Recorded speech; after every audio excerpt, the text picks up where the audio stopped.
Hello, hello. Looks like we're live. We are live. Hello. All right. Welcome to Bros and Brews, everyone. The bar is now open. And tonight, we have another special guest in the house. We have not only my good friend, I have to say that right off the top, but she's a health and wellness proponent, advocate, and she's going to teach us how to be healthy and very well. Let's give it up for Eileen Isagholian. Yay, Eileen. Hi. Yay. Hi, guys. Hi, Ara. Hi, Hi. Harry. Thank you for having me. Thank you for coming. And Of course. let's lean into the mic. Yes, when we yes. talk, you know, so Thank you for having me. So we can all sound sexy like me. When I laugh, I'll go back so people don't blow their eardrums out. Harry, you got the perfect face for radio. That's really offensive. I'm going to be taking a break from the show now. That's right. I'm gonna get you back. Anyway, give it up for my co-host, the so-called comedian Ara Basil. Oh, what up, everybody? My name is Harry. If you haven't seen me before, because he already mentioned my name 3 times, but whatever. Thank you for tuning in. Tell all your friends. Share the podcast. Let's get everybody in here so everyone else can, start making fun of us. So, anyway, Eileen, thank you for being here tonight. And Yes. tell me a couple things. I mean, I've known you forever, but I don't know how you got into this health and wellness kick. And we're getting right into it, folks. I mean, we're going to be talking about a lot of subjects tonight. So we'll let the conversation take us where it does. So we'll start with this one. How did you get into this whole health and wellness kick? Well, the way it started was I was battling an eating disorder. And so the gym was my escape to on my journey to getting better. And so I met a trainer, and she completely, revolutionized the way I looked at food, the way I looked at movement, at the gym, and all of that stuff. So that was about, I want to say, 17 years ago. Okay. And that just snowballed into just making healthier choices, making better choices, educating myself, being blessed enough to be surrounded by people who were knowledgeable enough in the field, and it just one thing after another. Nice. Yeah, and so now the latest kick that I'm on is the peptide journey. Yeah, that's the Pepsi company, right? Isn't that like the plural of Pepsi? Pepsi. Peptide? I don't know, whatever. Like antennae, antenna. Eileen, for our viewers, and Harry, what's a peptide? It's some shit that I inject.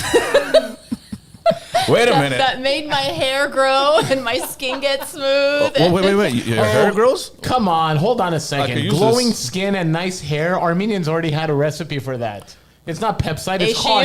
No, it's chosh. The amount of collagen in one bowl can last you 5 lifetimes. Yeah, seriously. Yeah. Seriously. But we're far away from hash eating people like we used to be. And like with age and stress and environmental stressors, we lose a lot of stuff from our bodies, right? Guys, the loud buzzing is the AC. Someone is asking. I know exactly what it is, but we're not going to turn it off because it's really hot. It's really hot, guys. Sorry. I'm You're gonna sure have you to know deal with we're it. in a heat wave, so Yeah. AC has to stay on. I'm sorry. Yeah, and as far as me being out of focus, I'm looking at my screen and I seem to be okay here. I don't know. Okay, let's keep going. Okay, so sorry. Sorry. Okay, remember we put up that question box? And one Yes, of the, yeah. we got a lot of questions about hair growth, actually, peptides and hair growth. Armenians and hair growth? The Yes. hell you say? Yes, yes. You just said we had healthy hair. Now you're making fun of us. Well, Eileen, No, but Eileen we're not said we don't talking- eat a lot of hash, so there you go. But we're not talking about Armenian men who don't have that problem. Oh, okay. Yeah, Armenian women, because of hormonal issues and all this autoimmune issues and all that stuff, not only Armenian women, women in general. Yeah. You start losing your hair, the integrity of your hair, and childbirth, that, takes a lot out of you. Okay, I'm going to call time out here. Armenian men lose more hair than Armenian women. from Maybe what on your is- head. No. Oh, what are we talking about? What part of the female body are you losing hair and you're sad about? No, not us. I'm talking about you. Oh yeah, huh? Duh. Yeah, duh. That's why Listen, I said that. it's been a day. Okay, the day has been daying today. That's why I keep offering you alcohol, but you're like, no, I'll just do seltzer. All right, whatever. Cheers. You and your health. Cheers. Cheers. Yes. Prost. Imagine I'm here, a health advocate, and I'm like, okay, It's whiskey. okay to drink as long as you're healthy. As long as you're in shape and you're keeping up, you can drink. You can have scotch, you can have a beer, whatever. Just don't go crazy. Well, one beer is healthy for you. They say drink one beer a day. Especially a boshka like that. Or- Well, I mean, look, it's still Glass one of cup, wine. one glass of beer. And forget that there's 3 beers in this, but it's just one glass of beer. No. And it's And I'm having a shot of seltzer. Look at that. This is 36 ounces in this stein. So 3 beer bottles fill this up. All right, guys, 36 I'm going ounces. to clean the camera. For some reason, they're saying my side is blurry. 1 second. It's a nice way of saying, Harry, you're ugly. You're mean.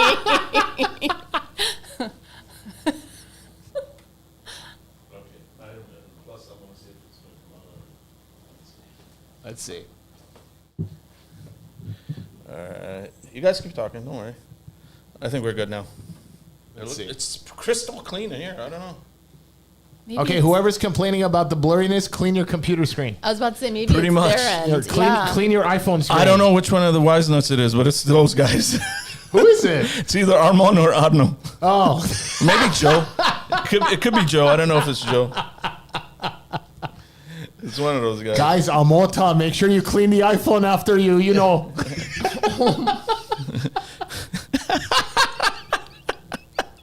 Yeah, man. Come on. I love you guys. Cheers, guys. This is to you. What kind of show Wise is this with nuts. a woman here, man, Eileen? This is like It's one of the guys. we've gone blue in the first 5 minutes. At this point, We've gone blue in 5 minutes. bro, our friendship is not. It's okay to go there. Trust me.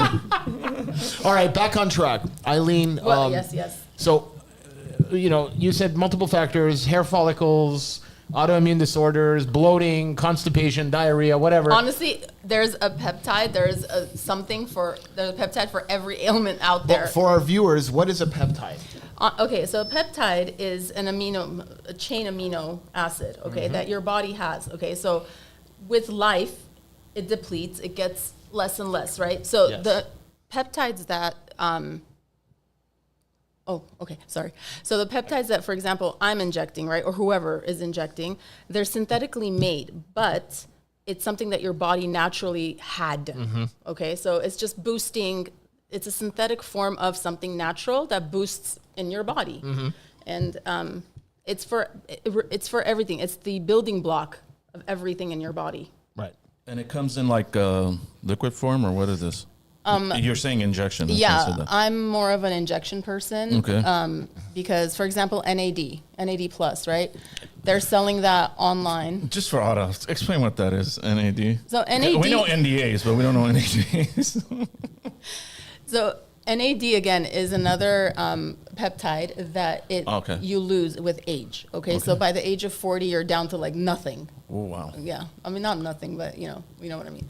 So we're Armenian, we exaggerate, and it repairs you on a cellular level. Okay, so that, for example, I'm a guinea pig.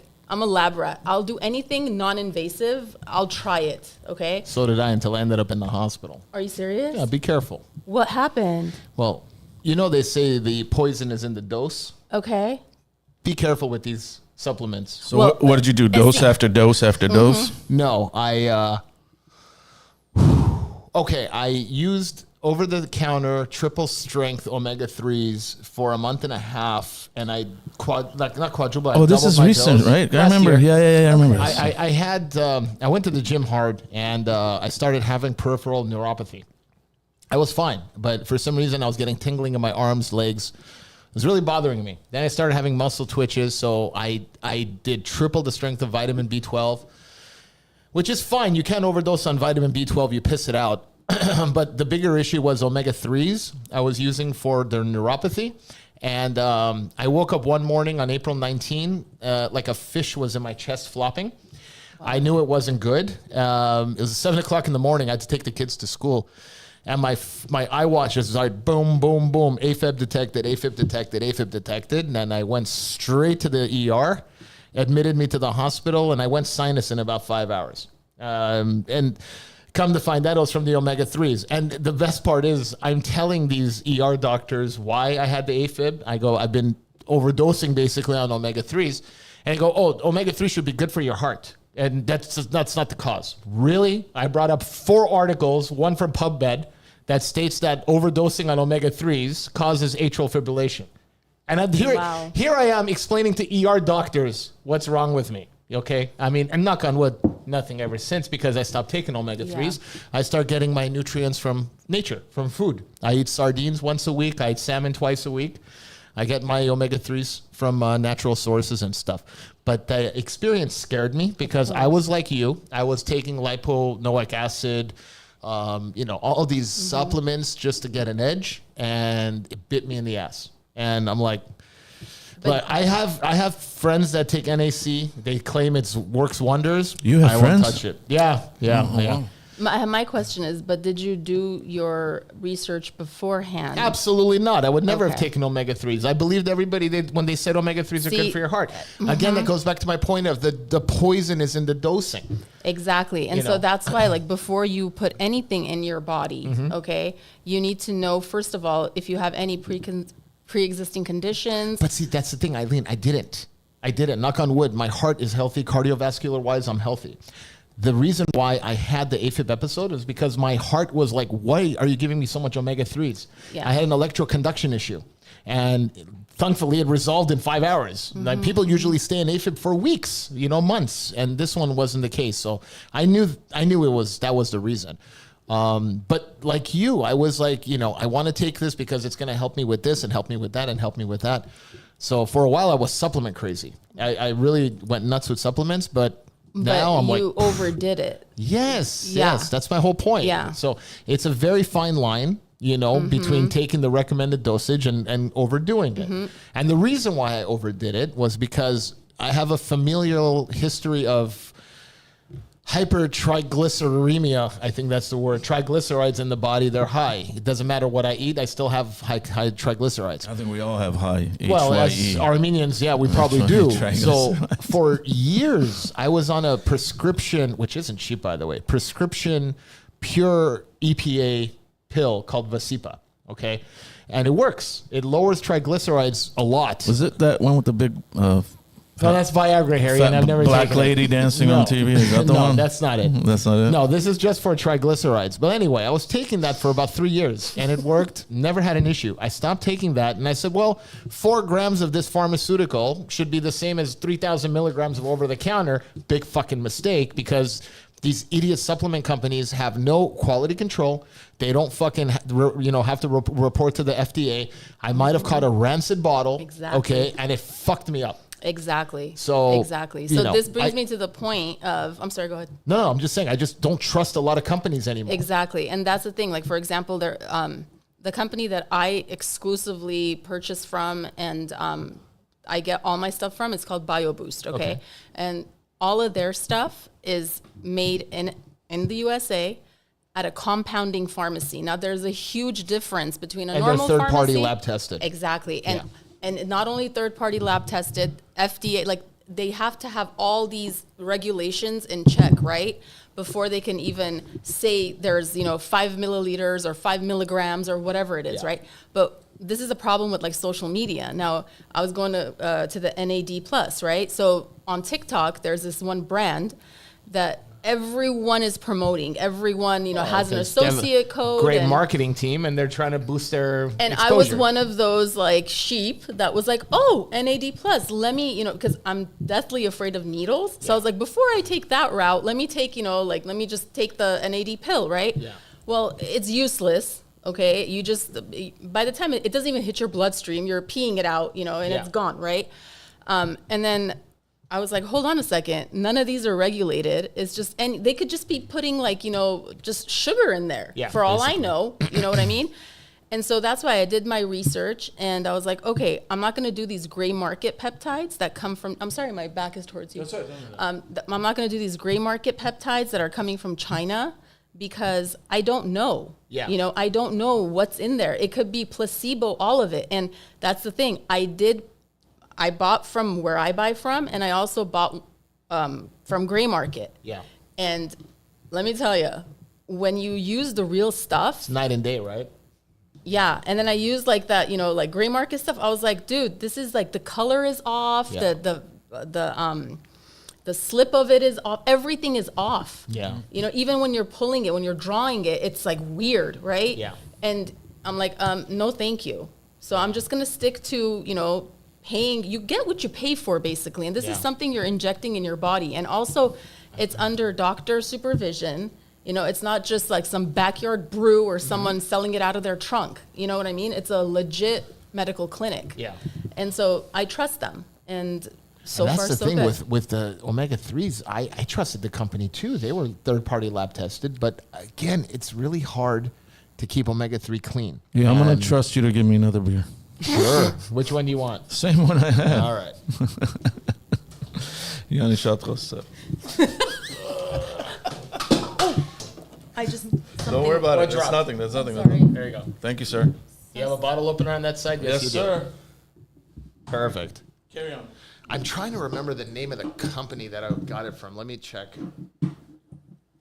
I don't want to blast them on YouTube. But, I mean, it's not their fault. I mean, it could be their fault, but I did overdose. I was doubling the doses. There's nobody to blame but myself.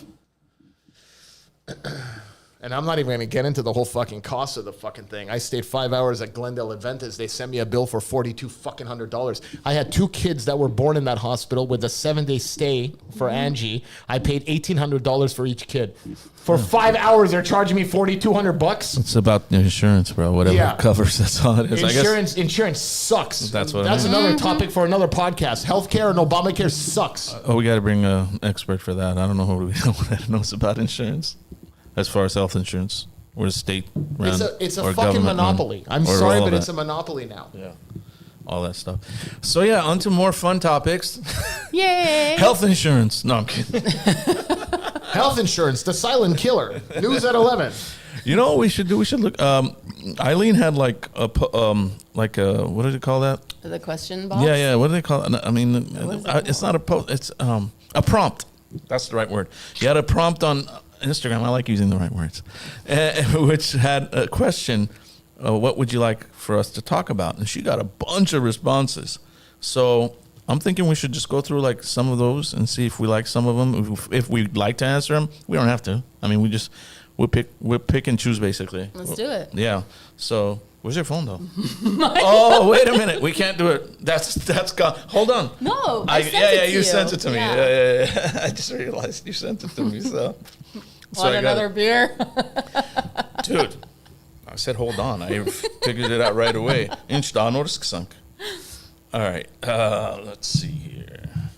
Unless you still have stuff to say about No. peptides. If anyone has any questions, Yeah. you hit me up, DMs, or Right. Or any Now, of is us. this like, you just do this for yourself, Jay? Or Yes. That's what I thought. Yeah.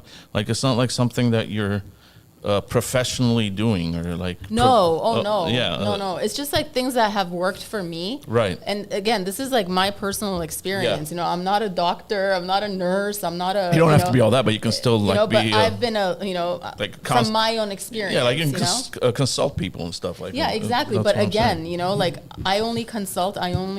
What's the word? Not consult. Recommend. There Recommend. you go. I only recommend things that I can wholeheartedly, put my name behind. You Sure. know what I mean? And Eileen, yes. have you heard of Sports Research, the company Sports Research? Yeah. That it was them. that was the brand. I mean, highly reputable, third party tested. Fucked me up. Wow. And not in a good Horrible. way. Horrible. Horrible. Yeah. Oh, Okay. should we do Which like- one you want to do? I don't really care. I'm just, All right, we got free samples. We shooting up. We're shooting up on Yeah, YouTube. brother. Yeah, we're gonna Bring get, it in. We're gonna get banned. Bring it in. Bring it in. Let's go. Once again, another show is gonna be taken down. Neck me up, baby. Might Neck of me time. up. I think we're gonna have the record of shows that are taken down. Speaking of NAC, what was the drug in RoboCop 2 when they were injecting? What was it called? Was it NAC or NAD? NAD, I think. Well, that's what I'm. Well, Yeah, no, yeah. it was a DRAC Yeah. or a DAC. It was DAC. Yeah. It was Dude, you put me on the spot, man. the best line in that entire trilogy is Red Foreman walking in with the gun, and he goes, "Bitches, leave." Best line in the whole trilogy. I'll buy that for $1. No one knows what we're talking about, bro. Of course they do. They know RoboCop. Oh, come on. All right, We're who just showing here our- knows RoboCop? I don't. Really? See what I mean? I'm horrible with movies. Yeah. Horrible. Murphy. Should we start with that one since we're still weight talking? loss hacks. Hacks, yeah. Okay, I don't believe in weight loss hacks. I have one. What is it? It works. What's your hack? Well, this is what I've been doing for the last 2.5 years. I do keto and fasting, and I mean, you have to have the discipline for it. But if you can maintain it, like if you can do the to the T, then it's a hack, bro. It's a freaking hack. You lose crazy amounts of weight, but you have also to lose muscle. Yeah, but I mean, you could do walking and rebuild your muscle. I mean, that's what I'm doing. So, So basically what you do is you eat once a day, preferably midday. That way you're not too hungry the rest of the day. Because if you eat early, then you'll get hungry real quick. And then once a week, you take a day off. So Yeah, you do a cheat day. No, Take you a don't day eat off. at all. Oh, you're just going. Woo. Yeah, you just have liquids Oh, Lord. for one day. So basically, you do 24-hour fasting every day, and then one day is a 48-hour fast. Normally, I do the beginning of the week. Like, I'll eat on Sunday, and then I'll eat on Tuesday. So that's a full 48 hours. Oof. And then on top of that, you don't eat bread, you don't eat sugar. You can have beer, but you got to have this one. It's the 2.6 grams of carbs. The feminine version. Get the hell out of here, bro. This is allowed Made because specially for women. it's on keto, you're allowed 20 grams of carbs a day. So basically I can have 6 of these honkies, maybe even 7 if I'm pushing it. So I'm on number 2, so we're good. And then on top of that, you got to do light exercise. I mean, for me, all I do is walk and I park far. That's all I do. That's it. I mean, that's because I tore my Achilles back in 2017 partially. So before that, I used to play basketball too, like twice a week. But now I can't even do that because I'm scared because I don't want to fully tear it. I have a peptide for that. No, The Wolverine stack, I don't know. BPC 157 and The TB 500. Wolverine Yeah. stack. I like the name of Yep. it, Wolverine. I'm a huge Wolverine fan. Yep. That works. So anyway, that's my hack, and it's worked. And I have proof. You can go look at my Instagram 3 years ago and look at me now, and you'll see that that's like 70 pounds ago. You know what? You know what strikes me funny? Like that's something that strikes me Yeah. as funny. The entire healthcare industry is skewed.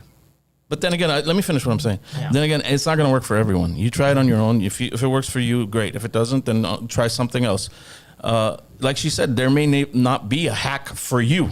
Maybe you really have to like change the way you eat, exercise like routinely, and like for me, it worked. That's what I'm telling you. But I mean, it is an option, I will go one step further. and I'm giving it away for free. I will go one step further, and I'll say, Harry, it works for everybody. I don't know. I will tell you what happened with me, my personal story. And before I say this, I'm sure all our viewers know this, and Eileen knows this as well. Healthcare in America is not in the business to cure people. Okay? So I've been saying this for years in my comedy act, and it's actually, everybody looked at me like I was a tinfoil hat wearing conspiracy theorist until it started coming true. What's the first thing you're assigned after your name when you're born? Nowadays, your sex. No. Your social, right? Your social security number, okay? So since the day you were born, you're Yeah. a slave to the financial system. You can't do anything in this country without a social security number, right? Right. Okay, Well, I so- wasn't born here, so I didn't get my social till I got here. But to do business and stuff, to get credit, you need a social in this country. Right. Okay, so we've established that. You're a slave to the Federal Reserve. Now, that's number one. You're a financial slave. Let's talk about health slave, okay? Since you're a child, okay, Nabisco, Kellogg's, and all these other companies market to kids with cute little cartoon characters, and the parents don't know better, and they buy them. So you eat this poison for 10, 15, 20 years of your fucking life, develop insulin resistance, metabolic syndrome, diabetes, hypertension, and then all of a sudden, big food is done with you.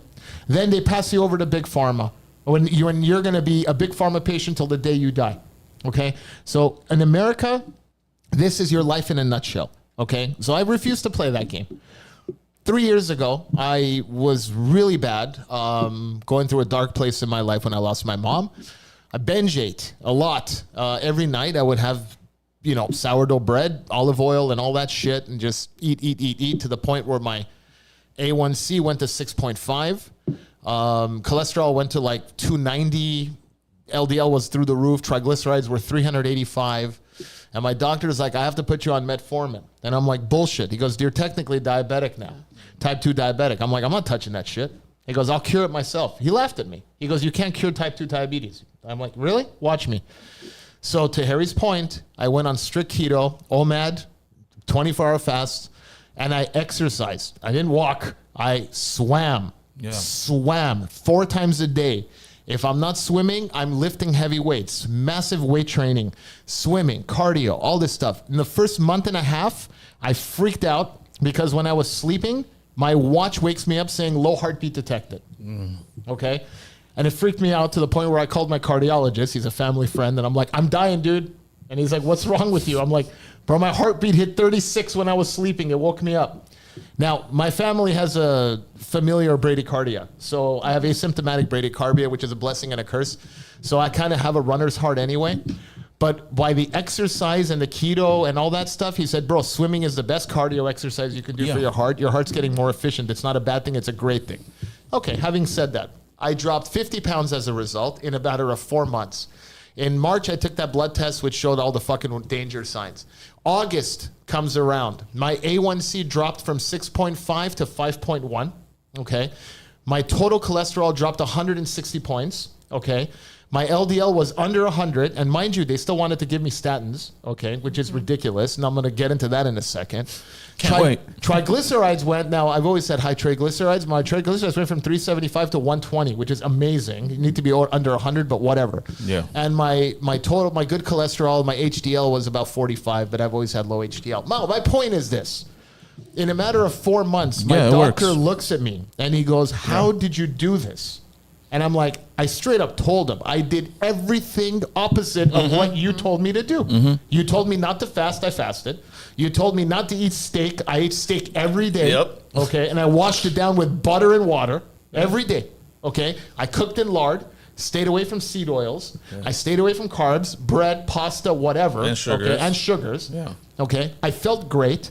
On my 24-hour fast, I'd go to the gym and I'd have more energy than if I ate something in the morning.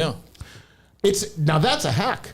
To me, that's what I'm saying. It works. But see, dude, I lost 19 pounds in the first 3 weeks. Yeah, I was shocked. Oh, you did? Yeah. Okay, see, for me, keto didn't work at all. Oh, okay. That's what I'm saying. You know what I mean? That's why I said it may not work for you. Yeah, keto, for whatever reason. You gotta give it a shot. I think keto might not work, but intermittent fasting works. But you have to mix it up. That's what I did. I did both of them together. Intermittent fasting goes through stages. Okay, you go through the first 4-hour stages, your insulin, your blood sugar after your meal normalizes. It doesn't spike anymore. It comes back down. After the 8th hour, it already goes down even more. By the 12th hour, you're already in fat burning stage. Then after 24 hours, you're in ketosis. No. Autophagy. Oh, yeah, before. Your body hits autophagy, and that is the body's way of recycling dead cells. It's eating the dead cells. Right. This prevents disease. This prevents autoimmune disorder. This prevents cancer. Why is nobody talking about this? Because it goes against the monetary agenda. Yeah, how are they going to sell medicine? That's exactly what. Dude, you know what oncologists have in the waiting rooms in their freaking offices? Candy. They have bowls of candy. What do they give cancer patients in hospitals? Fucking fruit jello, fruit fucking pudding. They give you all this fucking glucose, okay, which is already proven that cancer feeds off glucose, okay? Why are we supporting it just so they can give you poison and chemotherapy? Which has a 20% success rate, mind you. If chemotherapy had even a 40-50% success rate, a lot less people would die. They'd switch to something different. And it's so expensive for chemotherapy. Once you get cancer in this country, you're fucked. Pretty much. It's terrible. Don't even get me started on healthcare. Yeah. The motto is a cured patient is a lost customer. At the end of the day, it's a business. Yeah. Okay. And They just want to keep you sick enough so you can keep going. And here's the That's thing. it. Here's the Not thing. dead. They just want to keep you alive so they can peddle medications on you. Now, I'm very fortunate, okay, because I have doctors that actually care about me. And they're family friends, and I've known them for years. And even when they try to peddle this stuff, they don't force it on me, okay? And this whole thing with statins, it's a scam. It's like if you look into the numbers for statins, it says there's a 30% decrease in heart attack risk. Well, that's a lie. It was like 3 out of 10 people had a drop of LDL or something. It doesn't reverse plaque. Okay, it stops plaque, but it doesn't reverse your plaque, so you can still have a heart attack. Okay, it causes all these side effects, which doctors up until today, at this day, still denounce it: muscle aches, pains, memory loss. These are all side effects of statins. Okay, it's the #1 prescribed drug in the country, and when it was released in 96, 97, the standard cholesterol for cholesterol was 300. The second statins were released, the American Heart Association lowered it to 200. Well, 80% of the country now is in need of statins. Gee, I wonder why. I wonder why. Yeah. Okay, blood pressure is the same thing. Hypertension in this country doesn't exist. If you're 130 over 80, that's normal in Europe. That's normal in Europe. 140. Normal in Europe. 140 over 80 is normal in Europe. In this country, Eileen, in this country, up Stage until the one. 70s, 80s, Stage 1 hypertension. 120 over 80 was normal. BP 1. You remember those old shows, Emergency? Yeah. Paramedics would rush in, BP 120 over 80, blah, blah, blah, blah. You hear these 120 over 80 your entire life. You're like, oh, that's normal. You go to the freaking doctor, your blood pressure is a little high. We might have to look at hypertension medication. What does it need to be? 110 over 65. Get the hell out of here. Get out of here, bro. My children aren't even 110 over 65. They're more active. Dude, I mean, it's all a money grab. It is. It's all a money grab. The bottom line is this, though, guys. I mean, do whatever you have to do. Drop the pounds. If you're heavy, you need to do it. I mean, it's just going to add years to your life. That's all there is to it. Yep. I mean, I love eating. I still do. But I've figured that, I can keep eating the way I ate and didn't care. I can still have all the pasta and all the, the French fries. These are my favorite things. Right? How do you eat those carbs, man? I can't eat any of that. I'm saying I can't eat anymore. No, I'm just saying. I'm saying at your age. I couldn't eat it. After 6 o'clock, I have heartburn all night. I don't have that heartburn problem. I just like, if I breathe in too hard, I'll gain 10 pounds. That's the problem I have. Yeah. So I can't even have oxygen. You know what I mean? So I had to do something. So this is what's been working for me. And believe me, dude, you will feel so much better. Like, you'll have energy. You'll be able to sleep. I wasn't able to sleep at one point, man. Dude, like, I asked my cousin, who's a very successful maxillofacial surgeon, and he went to UCLA Medical. I wake up like 4 times in the middle of the night. Oh, yeah, that happens when you have, like, high sugar in your system and stuff. But I asked him once, like I said, how many months did you spend on pharmaceuticals in medical school? He goes, we spent a whole year on pharmaceuticals. That's fantastic. I asked him, how many months did you spend on nutrition? He goes, 1 day. Mm-hmm. That should tell you everything you need to know about the healthcare industry in this country. Yeah, just you guys all have to try to stay in shape. That's gonna give you more energy, more health. That's the basis of everything else, because that way you're not as interesting. You're less likely to get any type of debilitating disease or any of that shit. Well, it decreases your chances. Yes, yeah. I'm in Minzapana, bro. The biggest. Sorry, I'm switching back and forth here. Sometimes I do that during the podcast, and I've caught myself, especially diabetes. And it's pretty rampant in our community. I don't know. In my family, my mom had it, my grandma had it. I'm not going to have it. Fuck that. Yeah, I'm not. It's one disease. I've seen it kill. The doctor told me I was pre-diabetic too. That's the one thing that everybody is, Harry. The Western diet breeds pre-diabetes. So I'm like, screw this. We know better. I'm done. For example, let's say our parents, right? Yeah. Immigrants. They weren't. Not to cut you off. I know where you're going with it. Our parents had healthy food that they were eating in the homelands. No, I'm not talking about them. I'm talking about us. Okay. So for example, let's just say for us norutunet, Right. To have like the what do you the Nabiscos and Oh, the that stuff. Kellogg's Okay, and okay, the that stuff, yeah. chocolates and the Yeah. this and the that. No, right? I'm just talking about regular okay, food, Now yeah. us, now we should know better for our kids. Absolutely. You know what I Yeah. mean? So Yeah. there is like for me when, oh my god, like I don't understand unless there's like a medical condition and you know what I mean. Sure. That's a different story. But Yeah.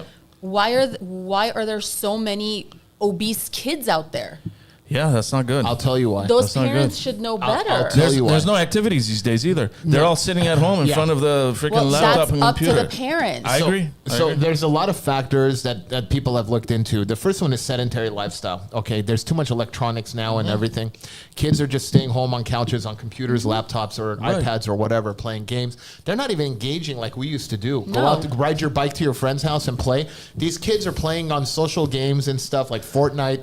That's how they get their The interaction. thing is, they're all like, they are interacting with each other, but virtually. Yeah. They're all like but a group that's of fine. friends. That's the way their thing is. no, right? but We they're don't not moving. understand it. They're sitting in That's front of fine. them. It's That's the the parents' problem. job to get that child as hard as it is. Eileen, Yeah. that's the second part. Parents have become so detached with their kids.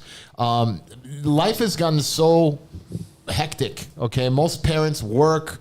They don't have time. You know, if you look at the data, diabetes went on the rise in the late 80s. Okay, so in the 70s and early 80s, what changed? Okay, families would sit down together and eat dinner. What time? Do you guys remember? 6 o'clock. 5, 6 o'clock. Yeah. And you won't eat dinner after or snack afterwards. So technically, you Yeah. were still fasting before you even realized what Yeah, fasting you didn't know what was. fasting was back You then, no. stopped eating at 6 o'clock. You eat at 10, 11 o'clock. You're already at 16 hours on the fast. The problem is food is too readily available now. People eat any hour of the day, and the kids also snack. Mm-hmm. Okay, the parents don't give a shit. The kids are hungry at 9, 10 o'clock. They go get a bag of chips. What's a bag of chips? Okay, it's harmless. Well, bullshit, because it's nothing but empty calories. It's going to spike their blood sugar right before they go to bed, and then eventually they're going to pay the piper for that. So there's many factors involved. It's social. And the food is worse now. If you look at the ingredients, That's from the where I was 80s, going with it. Yeah. with 5 ingredients in Hershey syrup. I'm hoping RFK is. I hope so too. Yeah, he's because going to straighten if you that look out. if you look Yeah. at our Hershey syrup from Yeah. the 70s and 80s, it was 5 ingredients. That Yep, was it. that An was it. emulsifier, cocoa syrup, and cane sugar, whatever the hell it was. Now it's You got a 45 full ingredients. page now, yeah. Come on, bro. Like, why are you putting all these chemicals in there? I have a rule. When I go to a market, if I read 4 things that I can't pronounce, I don't touch it. I don't buy it. I'm sorry. I don't buy it. And if it comes in a box, I'm not touching it. That's just the way it is. I'm sorry, but you got to eat healthy, you know? And I try to eat healthy. I try to make healthy options for the kids. Yeah. But they're still kids, and they want their McDonald's once in a while. They And want there's nothing wrong you with know. that, but in moderation. But Yes. you get what I'm saying? Yeah, yeah. Everything As a in reward or moderation, something. you Yeah, know? yeah, yeah. So, And mind you, McDonald's has gone to shit. I mean, when we were kids, it tasted amazing. Way better. Or And maybe it's now just because like- we were kids. No. Right? No. Maybe we we just- know better. The buns, the meat, it tasted so much better. Big Mac was bigger. I Yeah, remember it was that. bigger. It's not as small as it is Oh now. no, they proved that Yeah. shrinkflation. I mean, the Big Mac now is like this big. I'm like, what the hell is this? It's the size of a double cheeseburger, and they're charging $5 for it. Fuck you. Hold on. That's a good question. I've never even thought of. Does copper help with hair growth? Yes, it does. It does. Yes. Yes, it does. Now, what it didn't do for me, though, because all over TikTok and Instagram, they're like, oh, it reversed grays in my hair, and I had all grays, and all of a sudden now I have, like, black hair. I mean, I don't have many grays, but the grays that I do, it did absolutely nothing. So, But again, that's for Yeah. on me, you But know? it did help with hair growth. Oh, yes. Wow, okay. Yeah, oh, yeah. I could say my hair grew. I mean, there's a way of doing it, right? You don't just consistently stay on it. You have Yeah. to, do it and then cycle off and then Yeah. take a break and then whatever, right? So within the first, I want to say 2 months, in that 2-month thing, I literally went to bed and I woke up and my hair was like 3 inches longer to Yeah, the I point believe where, it. to the point where like my coworker was like, hold on a second, like, Yeah. what happened to your hair? You know, like people are like, did you get extensions? I'm like, no, like Yeah. it's, all Yeah. mine, So, They also say colloidal silver is good for that too. And I don't know. I've never touched that stuff, so I don't. I haven't either. Yeah, I saw a report of a guy who took colloidal silver every day. He turned blue. Is that from the, I heard that too. Yeah. Yes, yes. Is that from the land of Colodia? No, yeah. They're Armenian collodians. Yeah. Colodian, oh, hi, Colodian. Colodian. The guy would take Wait, it every Nick day. Colodian, Nick Anune, Maganune ay, Colodian. Nerses, ne kere. Nersesin kerine burçamudan. I'm saying with 2 bars, guys. 2 degrees of separation with Armenians.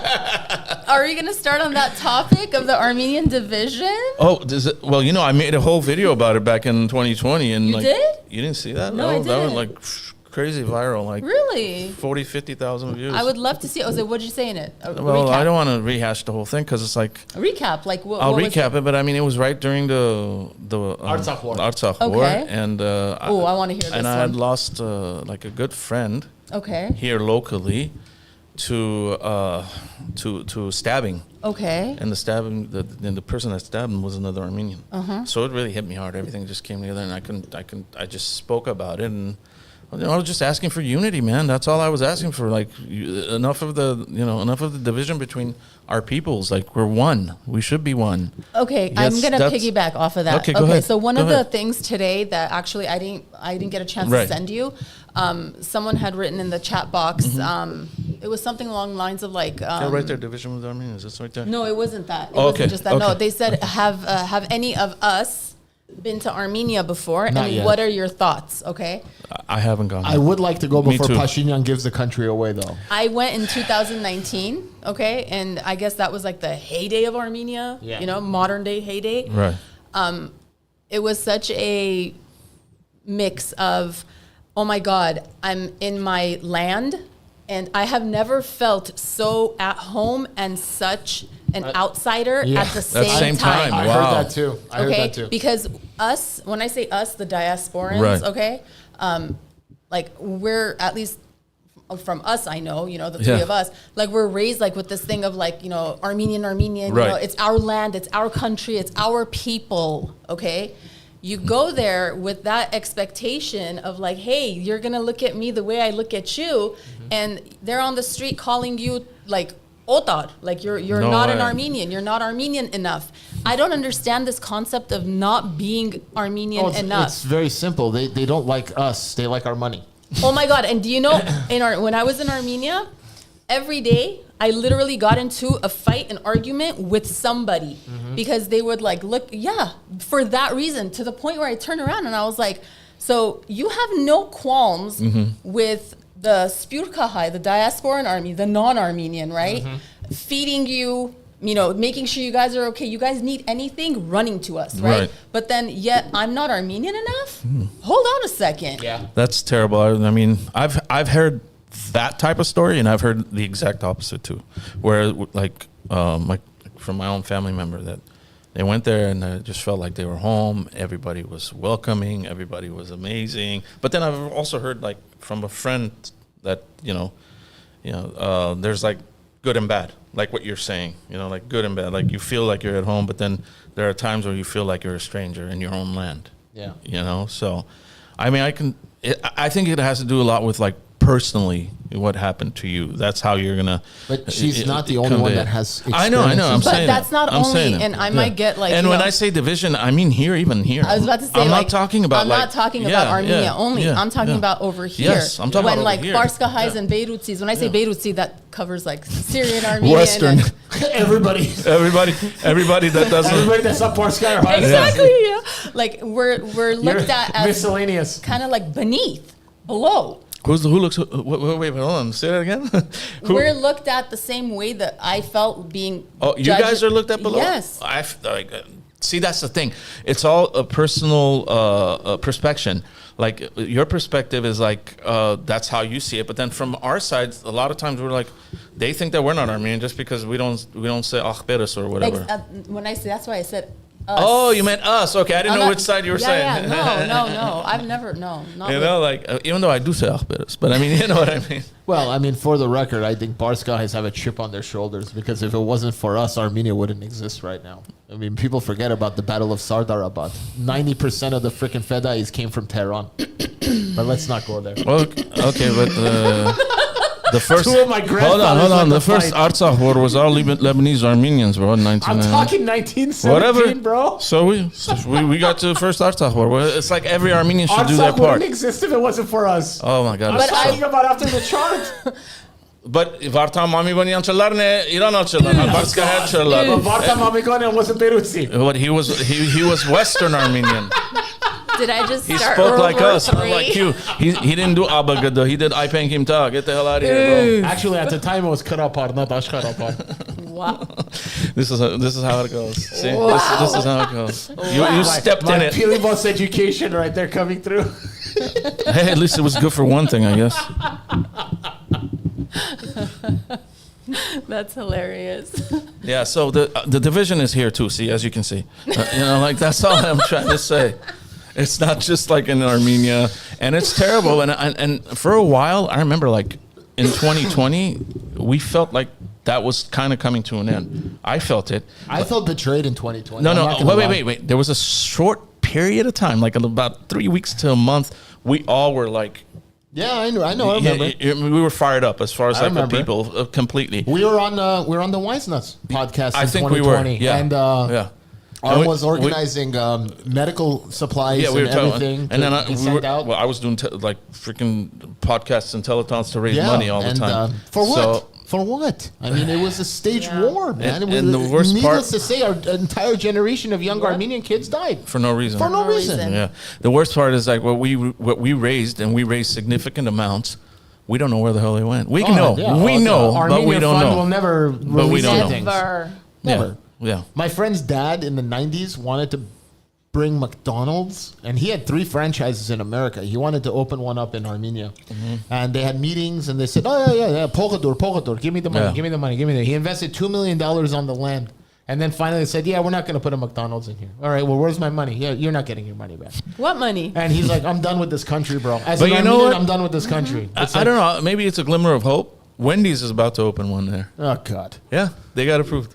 So and KFC's already there. Pizza Hut's there too. Pizza- And well, I Pepsi, think, that's I think why. Burger King too. if I'm not Pepsi and mistaken. Pizza Hut are. I mean, Pizza Hut and the KFC. I bet you the are food is a Pepsi. lot better. I bet you the food's a lot It's better than 100% America. better. Of course, it's going to be 100%. better. You There's know- no additives. There's no preservatives. None of that stuff, When I bro. fly to Canada, when my friends pick me up, Dude, from- I went to Australia. I ate a Big Mac from McDonald's. I'm like, that's my point. what is this? So good. The first thing I do, I land at Pearson or Dorval, or what's the other fucking airport in Montreal? I can't remember right now.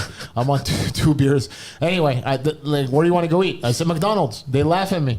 And I'm like, I'm not joking. Yeah. So take me to a fucking McDonald's. Yeah. It tastes so much better. Really? Plus, they Yes. have other stuff on the menu that we don't even have here. Well, the Montreal ones have poutine, Yeah. which is really good. I think they What's still that? have it. Fries. It's- What is that? Okay, so It's poutine gravy, is fries, cheese curds. Yeah, it's gravy with cheese curds on French fries. It's so It's good. a Montreal Quebecois thing. It's amazing. Heart attack.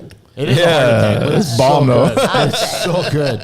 It's like their hot dog. They're like poutine vendors on the streets Yeah. and stuff. Really? Yeah, Yeah. it's Oh, really how good. funny. Yeah, it's crazy. Really good. How But funny. yeah, I mean, there's a lot of stuff that's banned in these countries for good reason. Oh, you want to Like hear something crazy? Yeah. The gravy reminded me. You know what they serve on hot dogs in Australia? mayonnaise Baked potato and gravy. on a hot dog? How do you put a baked potato on a They freaking hot slap dog? it on the top. And Are put you gravy. serious? I don't remember. Yeah, Harry's hot dogs in Sydney. Oh my gosh, I know where you're talking. Yeah. Yes, you're right. I didn't eat it, but yes, I They put a remember. baked potato on a hot dog. Sorry, mashed potato. Sorry, Mashed. I Like that makes it Yes. better. Yes. Well, that's what they do. That's mashed potato. disgusting. It's a take on bangers and mash in England. Yeah, kind of. I mean, I would eat it on a plate, but not between bread.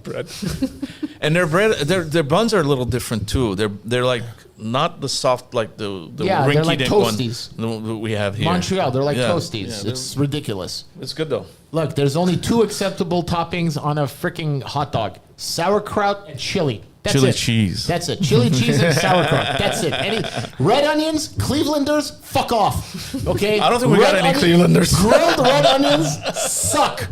Chicago, I'm not even gonna go there with Chicago your with the abomination pickles, of a fucking the long- hot dog. Ew. Yeah, give me one hot dog, drag it through the garden. Fuck you. Yeah, with all the bullshit. Disgusting. If I wanted a salad, I'd order a fucking salad. Give me a hot dog with sauerkraut and brown mustard. Well, how do you feel about the Chicago pizza, though?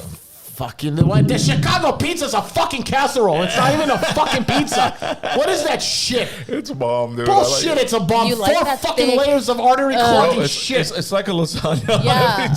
It's not even a pizza. It's know. a pizza should be fucking flat. It should be fucking greasy. You flip it over. The paper plate should turn clear. Okay, after fucking having it on there. No, it's got to be all oily. Oh bullshit! Look, I don't need a fork and a knife to eat my fucking slice of pizza. You do if you want a good taste. I don't eat Chicago deep dish. It's ridiculous. I'm like, what is this bullshit? Give me So a good. fucking regular cheese It pizza. is so good, dude. And by the way, my kids trip out every time we go to get a slice of pizza from somewhere. I ask for anchovies. They're like, ew. Ew. I agree with them. I'm like, I love it. Sorry, it's a New Yorker Yeah, thing. you're a I sardine love it. eater Oh, too. you're from so. New York? No, but I love Oh. fucking New York food. I love anchovies. Sorry, I was love like, it. hold on. Just You're from love it. Pilibos. In Love his, it. in his mind, he's from New York. I fucking love it. That's it. New York style thin crust pizza with anchovies. Done. It's delicious. Delicious, he says. Delicious. Well, And who the fuck puts cheese on top of the marinara on top of the fucking cheese? So good. Bro, it's an abomination. It God. shouldn't be called a pizza. Right. Okay, we'll talk about this later. Oh my I'm god. gonna leave it alone for now. Chicago's really fucked up, man. Those Poles have really ruined pizza and sausages. All right, let's talk about another really fun topic. what? Hey, I'm Steve Boundaries with Polanski. people in your life. How do we set boundaries? You just do it. What? What's the word? What? Boundaries, with like people but, in your life. But Okay, so. I don't have no boundaries with anyone. I don't give a shit. I mean, the boundary for me is not answering a phone call till the guy gets a message. Exactly. I guess. I don't know. Yeah, I mean, like, I don't know. It's a serious question. Someone asked it. That's why. Boundaries. Yeah. That's a good question. I mean, okay, at the age of, I think after 45, you just don't give a shit anymore. You just live your life, and the other guy will just get the message, or the other girl will Girl, just get yeah, the whatever. message and just move on. So that's my boundary. Yeah. But why wait until 45? Because at 45, you're established with your friends. If you care for that person, you pretty much have no boundaries because, yeah, I don't. let's be honest, a friend is a friend. I Yeah. mean, if Harry calls me at 2 in the fucking morning, which he has, Which I have. saying, come pick me up, which he has, I'll fucking get in my car and pick him up. Which you didn't, but it's okay. That's another word. Oh, yeah, dickhead? How about when you ran out of gas in La Cañada? I drove out there and I pushed your car. 2 a.m., dude. That was like 11 10 o'clock, yeah. 11 But still, o'clock I, at night. you know. But anyway, my point is this. If you're a friend after 15, 20, or 25, you're going to be a friend for life. I mean, even if you don't talk to each other for a while, you could still pick up where you left off. If you don't care for the person, just don't waste your time and their time. Right. That's your Right. boundary. That's you a know, good- that's a good way to get put the it. message. a Like, good way I to want a put buffer from you. You know, if I see you in public, you know, now I'm going Larry David. If I see you in public, I'll feign interest. You know, Feign like, hey, interest. how are you doing? Ask you a couple of questions about your Yeah, kids. that's about it. I don't really care. You know, and then I'll avoid you and then give you the big goodbye afterwards and just leave. That's it. Larry David's a fucking genius. When it comes to that that guy's kind on of the stuff, spectrum, but he's a fucking genius, man. Oh, yeah, he's got social interactions down to a T. Yeah. Dude, did I tell you the Russell Peters story with Larry David? No, tell me now. Oh my God. So this is during Hurricane Katrina in 2004. George Yeah. Lopez was doing a comedy fundraiser at the We don't Staples name Center. drop at all on this show. Well, anyway, Russell went to the show, okay, and he Yeah. was doing like a 5-minute set for the fundraiser, and he got starstruck. He sees Larry David in the green room, and Larry David, according to Russell, I wasn't there. According to Russell, he's just staring at the craft services, at the food. Okay, just staring at the food. He's not picking food. He's just staring looking at it. Yeah. So Russell goes, bro, I wanted to go talk to him. I'm a huge Seinfeld and Curb Your Enthusiasm Right. fan. I want to talk to him.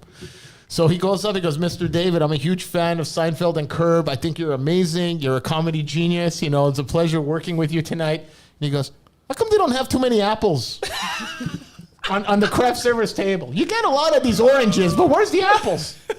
He goes, I really want an apple, and I don't really care for these apples. Where's the green apples? I'm like, I'm like, fuck, this guy's really not acting. Yeah, that's an episode. Yeah, that would be an episode. Full on.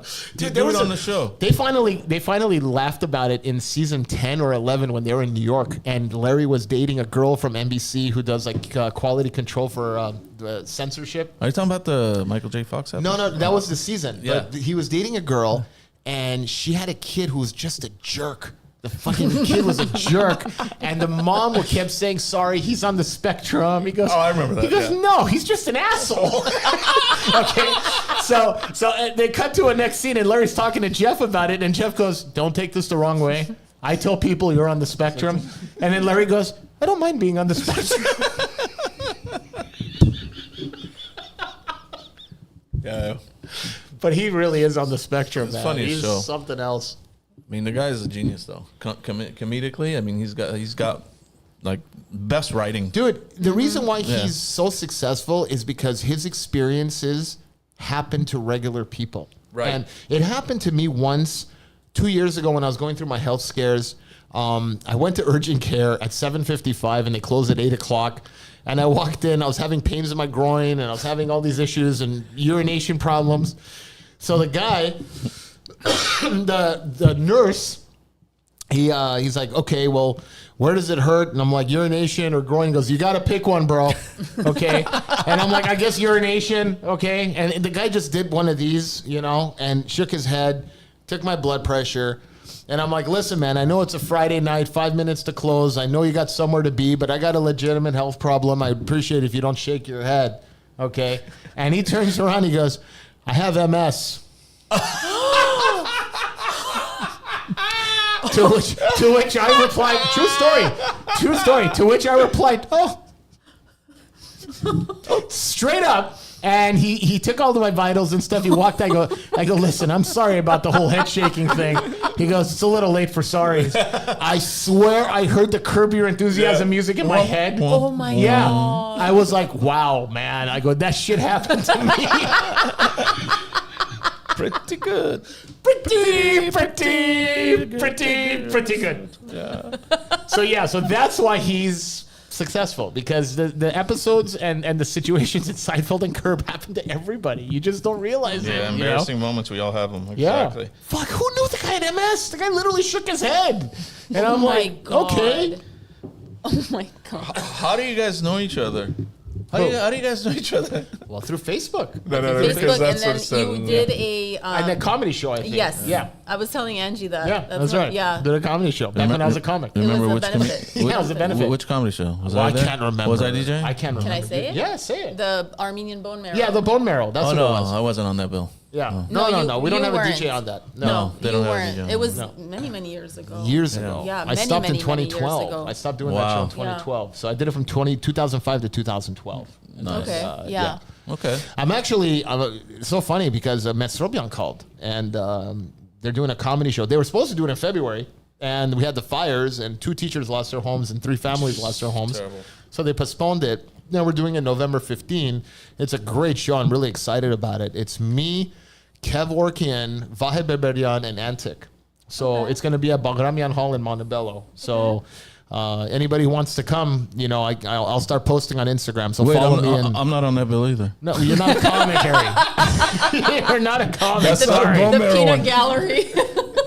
I'll post the closer it gets to showtime, but it should be a fun show. It should be a really fun show, and I still love getting up and performing. I did a lot of shows last year, and it's like I'm an old man now. I'm 49 years old. These young kids love Antic and Jack, and it's all good. I had my moment in the sun, and I'm okay with that. I'll just come out of retirement once or twice and do my shows and ride off into the sunset again. Do the greatest hits and come back. That's it. No, but I think like the comedy from like I was about to say your generation. You're 2 years younger than me. You just gave away your age, bravo. Oh, I don't care. I'm 47. No, but like from your generation, Your generation. we need that. Yeah. We really do. Yeah. We really do. Well, Sam Tripoli, my good friend Sam Tripoli, would always call me Lou Dobbs at the Comedy Store. He would announce it. I'd walk into the store. He'd like, Lou Dobbs is here, everybody. Lou Dobbs. The problem is they don't know who Lou Dobbs is. I'm pretty sure. Lou Dobbs is a CNN anchor. was. And the reason why he would call me Lou Dobbs is I was very political in my act. Like I would talk politics and he called me Lou Dobbs, but whatever. It was funny. And then he turned into Lou Dobbs times 1,000. Well, he turned into a conspiracy theorist, yeah. But he always had it in him. Yeah. I mean, we would talk at night after like 3:00 in the morning about all this shit at the store when nobody was there, and he doesn't even talk about the Illuminati. He takes it one step further. There's lizard people. Yeah, there's like things he mentions I've never even heard of, bro. But he's right. He's right on so many fucking things. Yeah. He's right on a lot of shit. He was just on Joe Rogan again, and he was. I love them both. I love Joe and I love Sam. You should watch the episode when he was here with us. I mean, he just spits freedom. Like he just spits truth. This guy was talking about the World Fair. I'm like, what the hell is this guy talking about? I love Sam. He's one of the most intellectual people I know. And if you sit there, right. He's always right. How the hell did they build a whole city back in 1908 or whatever it was? And like within a year, have buildings, have like full on like roller coasters in 1 year. Yeah. That's not humanly possible back in 1908. I know. It's not possible now. I know. I love the guy. You know, just sit there and talk to him and be like, fuck, man. Yeah, it gets deep. Huh? He gets really deep. He gets really deep. It's like the pyramids, you know? Dude. Pyramids of Giza. It was all like... well, I was 8 years old. I read alien that book. Civilization that came down and built all that. So there was a book in the 70s. It was debunked, but not. My dad owned it, so I read it. Egyptians or people there. Nobody can prove this. Archaeologists claim that the pyramids were built for the kings at the time. Yes, the tombs of the pharaohs. Yeah. There hasn't been one pharaoh found. They've opened up a few of them. There's nothing there. So what were they really built for? Well, no, they found Tutankhamun. No, they did not find Tutankhamun. I'm pretty sure they found him. Did they find Nefertiti in there too? Nefertiti was in there. Not in the pyramids of Giza. They're not in pyramids of Giza. I guarantee you, because I was reading about this just a couple weeks ago. There has not been one pharaoh found. Where the fuck were they? They got buried in like everyone else. So this is what people Forest Lawn, Hollywood. This is what people can't answer. Okay, so the book, it was written by Eric Von Dahl. I think it was Chariots of the Gods. And at 8-9 years old, I understood maybe 25% of it. But what you get out of the book is basically super beings from the stars, aliens, came out, advanced civilizations came out, and they built the pyramids and all this stuff, and that's why it's called Chariot of the Gods. Right. So now everybody debunked it by saying it's false. I'm not even going to discuss this way. That's fucking on its way to Earth now. It's like an alien spaceship. Yeah. It's a week away now. It's supposed to be here in November. Now it's coming next week. Yeah. Don't fall for it. It's Project Bluebeam. What is that? What's a Uma? It's an asteroid-shaped object that's fucking flying through our fucking solar system at 130,000 miles per hour. Like why am I laughing at this? Not like an asteroid. It's flying. It's like an alien spaceship. being coming from interstellar space, and it doesn't display the characteristics of a natural asteroid or comet. Yeah. But anyway, so this is where I keep talking to archaeologists about this and stuff who debunk the whole alien aspect of it. Did you talk to Ross Geller yet? No. Okay. But if I ask him, I'll ask him the same question as everybody else. I'm like, why did you leave Rachel? Shut up. That Ross? I'm like, the only Ross Geller I know is on Friends. And I'm like, unless there's I don't watch Friends, so I wouldn't fucking know. That like is Ross. And I was like, huh? And then when he's... I don't even watch Friends, so I wouldn't even fucking know. That was the worst show in the 90s. Anyway. Everyone knows Ross Geller. Anyway. How do you explain this? 3,000, 4,000 years ago, these fucking pyramids were built. You have the same structures in Peru, Mexico, all these other places. Mm-hmm. They have the same hieroglyphics in these areas, and they do in Egypt. And they're on the opposite sides of the world. No social media, no technology. These civilizations never knew each other. How the fuck is that possible? And they all have the same hieroglyphs with humanoid creatures with like elongated skulls. Right. Nobody can explain this. They can't. That's a good... I've never thought of it. Nobody can explain it. And now here we have an alien spaceship coming at us at fucking light speed. Right. About to fucking destroy us all. Also, the hieroglyphics, the actual, like the symbols... Bro, at the time, if you really think about it, at the time they were already speaking Arabic. Why wouldn't they just write it in Arabic? They did hieroglyphics instead of like actual language. If they're gonna write something, Yeah, I guess you're right. makes Or no maybe the sense. people who built the helpers, they weren't educated to know how to write. well, supposedly Isn't it funny that that was life supposed always to be comes the full circle? Israelites. Life always comes full circle. You have languages and you have hieroglyphics in ancient Egypt. Right. Now we have emojis. We've come full You circle. could have used that one, but you wasted it here. It's okay. I'll use it. I'll use it in my act. I'll still use it in the act. I always found that fascinating. That's Modern hieroglyphics. That's like what our senior used to say. Things that make you go, Aww. See, we were doing 90s references, 80s references. That's all. I think we had the best era. Of course. Oh, we Not didn't even know how close. good we had it. Not even From close. music to comedy to TV to just everything. Well, I have an answer for that too. Hey, Allah. You have an answer for everything, my time. CERN fucked up our timeline. We're in a parallel universe and everything's gone to shit. How do you explain Mandela effects? Someone said something the other day. How do you explain Mandela effects? We're in a parallel universe. Yeah, someone said we're in a parallel universe. Everything's gone to shit. We went into parallel universe. Oh, who was? Oh, no, that's stupid. It said after Kobe died. I heard that. It was all over. Like when Kobe died, Yeah. everything went to shit. Yeah. Oh, it's been going to shit long before Kobe. It's, Mandela effect started in 2014, 15, 16, around that time. And I swear the Monopoly guy had a fucking monocle. Oh my gosh. Yeah, do right? you guys Sorry. remember How about that the kid's book? Flintstones? And yeah, The Fruit of the Loom. Berenstein There's a Bears. Yeah, T. Berenstein, I not remember Berenstein. clearly how it was spelled. And then the other day I was like, that's not how Berenstein is spelled. Right. Looney Tunes. Yeah. It used to be T-O-O-N-S, not Yes. T-U-N-E-S. Yeah. It was Fruit of the T-O-O-N-S. Loom. Yeah, because they're cartoons. Yeah. Not tunes. Yeah, It's and like, then the Flintstones never had a T in the it middle. never had a T in the middle. It was Flintstones. Yeah, it was F-L-I-N-S-T-O-N-E. Fruit of the Loom had the Now it's got a T. cornucopia. Yes, the cornucopia. And I always remembered the Yeah. cornucopia because I asked my dad what the fuck a cornucopia was. And he told me. And that's how I remember Fruit of the Loom would have cornucopias. Now they never have cornucopias. That's insane. So, and it's nuts. There's too many things that, look, it's not out of the realm of possibility that they fucking destroyed our timeline by fucking creating the God particle or the Higgs boson particle or whatever the fuck they call it. Physicists will never admit to it, but you never know. They might not even know. It might have just happened and you, boom, instantaneously transport into a parallel dimension. Yeah, I mean, we could be in the Matrix right now. And Well, not know it. that's another theory, but Yeah. you And know. not know it. I mean, even that could be true.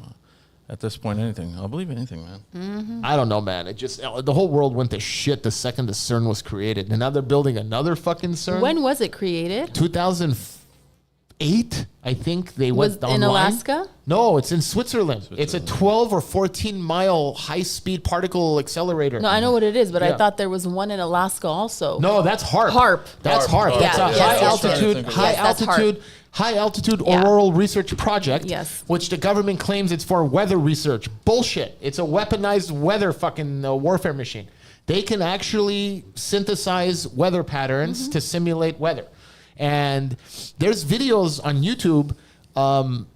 It's crazy that they do this. Before a hurricane starts, before an earthquake hits, or whatever, tsunami hits, people there a week before hear this ominous humming. Like you could Google it on YouTube. It's like,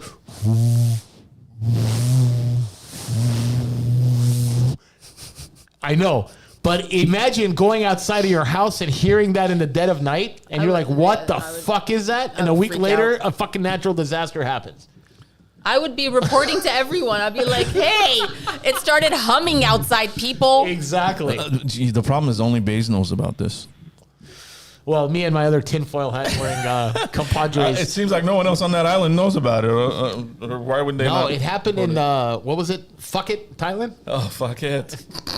It's not fuck it. It's fuck it. Well. Phuket. It's Phuket, but ever since that tsunami hit, I call know. it fuck it. Well, that's what they said. They had no choice at that point. They're like, oh, man. Fuck it. They had no choice. What do you guys want to talk about? Well, let's get back to Eileen and her biohacking. Okay, biohacking. Let's go. We hijacked their fucking show, bro. I know. Seriously, sorry, Arlene. We have a tendency to do this a lot. Especially Basil. Once he's off and running. It's the beer, I tell you. It's the one I'm trying to see one what- cup. Oh my God. Tips on staying positive when everything is going wrong. Huh, my love. Yalla. Harry, you go first. You just got to do it, man. I don't know how else to put it. You just, have faith in yourself, have faith in God, and just move forward, man. That's it. Just move forward. You're still alive. You're still, you're still breathing. You're above 6 feet ground, so you're good. Who gave that question? I don't know. No, I blocked whoever the anonymous. people are. I don't know. Oh, okay. She didn't want me to make fun of people. So. I know you too well. My approach when nothing's going right, find yourself a Greek person, have them do a mati curse removal on you, because you have an ochk on you, and it usually fixes it. But if it doesn't fix it, That means I. yeah. If it doesn't fix it, my brother-in-law knows the fucking prayer that you have to learn in a monastery in Greece. It really fucking works. But if that doesn't work and there's no curse on you, remember this phrase: "This too shall pass," and keep repeating that to yourself, over and over again. Because if you're having a great life and you're having a great time, don't get too high on it, because this too shall pass. If you're having a terrible time and shit's not going right, whatever, personal, financial, grief, whatever, this too shall pass. So that phrase has gotten me through a lot of good times and many, many more bad times. Life is funny that way. It's not all sunshine and rainbows, to quote Rocky. And I think that's one of my favorite sayings in any Rocky movie. Balboa. Yeah, it's one of my favorite sayings, and I actually play it to my kids because fucking life sucks, okay? And it's not all happiness. You will experience grief, and when you hit that low point, my advice is just say to yourself, this too shall pass. And eventually it will. Yeah, it's like life is never a straight road. It's a roller coaster. That's so it. you just got to ride it out and hold on tight. That's Yeah, it. That's it. You have any other advice, Eileen? This is up my alley with grief, loss, and Let's go. yeah. I'm a true believer of like allowing yourself to feel whatever it is that you're feeling. Yeah. So you process it, right? That doesn't mean when you process something, you forget about it and it's gone, right? Yeah. It's like you need to learn how to like go with the ebb and flow of it, Right. So it's like if you're gonna be like you're feeling down, right? You're sad, you're depressed, and this and that, right? There has to be one thing, one little light somewhere. Yeah. Just focus on that light, but still like be aware of what's causing your sadness or, the negative stuff, but focus on that one light and just go towards that, It's true. It's true. And for other people who are experiencing anxiety for other reasons and stuff like that, my advice, because I also suffered through anxiety when I lost my mom, my advice is don't run away from your anxiety. Don't fight your anxiety. Embrace your anxiety. If you think you're having chest pains, you're not having a heart attack, threaten your anxiety to kill you. You won't die. And eventually it'll lose its power over you. Become its friend. That's what I would say for people who suffer from anxiety. If something scares you, fucking do it. Fucking do it. If you're scared of roller coasters, go to amusement parks and go on the biggest roller coaster there. You will not die, but you will conquer your fear. That's how you look. That's how you got to look at it. If you're afraid of going out of the house, take one step out of your door and go back in. The next day, take 2 steps out. The next day, 5 steps. Eventually, you'll be walking around the block before you know it. That's the way I see it. That's a beautiful, wow, Ara. Yeah, I'm serious. Wow. Wow. Yeah. Baby steps and conquer it, because that's the only way you're going to conquer your fear. And I learned that when I was 21, got into a major motorcycle accident, and it wasn't my fault. I've crashed 7 times on my motorcycle, and this was the 6th time. And it scared the shit out of me. I almost died. I know. Well, it was all stupid stunts. I was doing wheelies and all that stuff, but it was always my fault, so I always got back on the bike. This one wasn't my fault, so it scared me. And I had a back brace on, and I fixed my bike at my friend's shop, and we're done with it. And he grabs my helmet, throws it at me. Goes, go. I go, I don't want to ride right now. He goes, you don't get back on this bike now, you're never going to get on it. So I said, fuck, he's right. And I got on the motorcycle, and the first thing I did was pop a wheelie down freaking Colorado on Eagle Rock. And just conquer your fears, man. I mean, that's the only way you're going to live a happy life. Whatever scares you, just approach it head on. Take That's it. the bull by its horns. Well, that's it. It's a metaphor. We're going to keep giving you metaphors. Baby steps. Take the bull by its horns. You like that picture? It's me grabbing the bull by its horns. It's a metaphor, but it actually happened. Remember that movie, Dodgeball? Yeah. Oh my God. You can dodge a wrench, you can dodge a ball. Right? What's your favorite movie? No, I'm just saying. It just came to me. Really? Favorite movie? No, bro. I'm just saying. I was like, huh? Who I just asked threw that that out. I one? just threw that out. I just threw that out.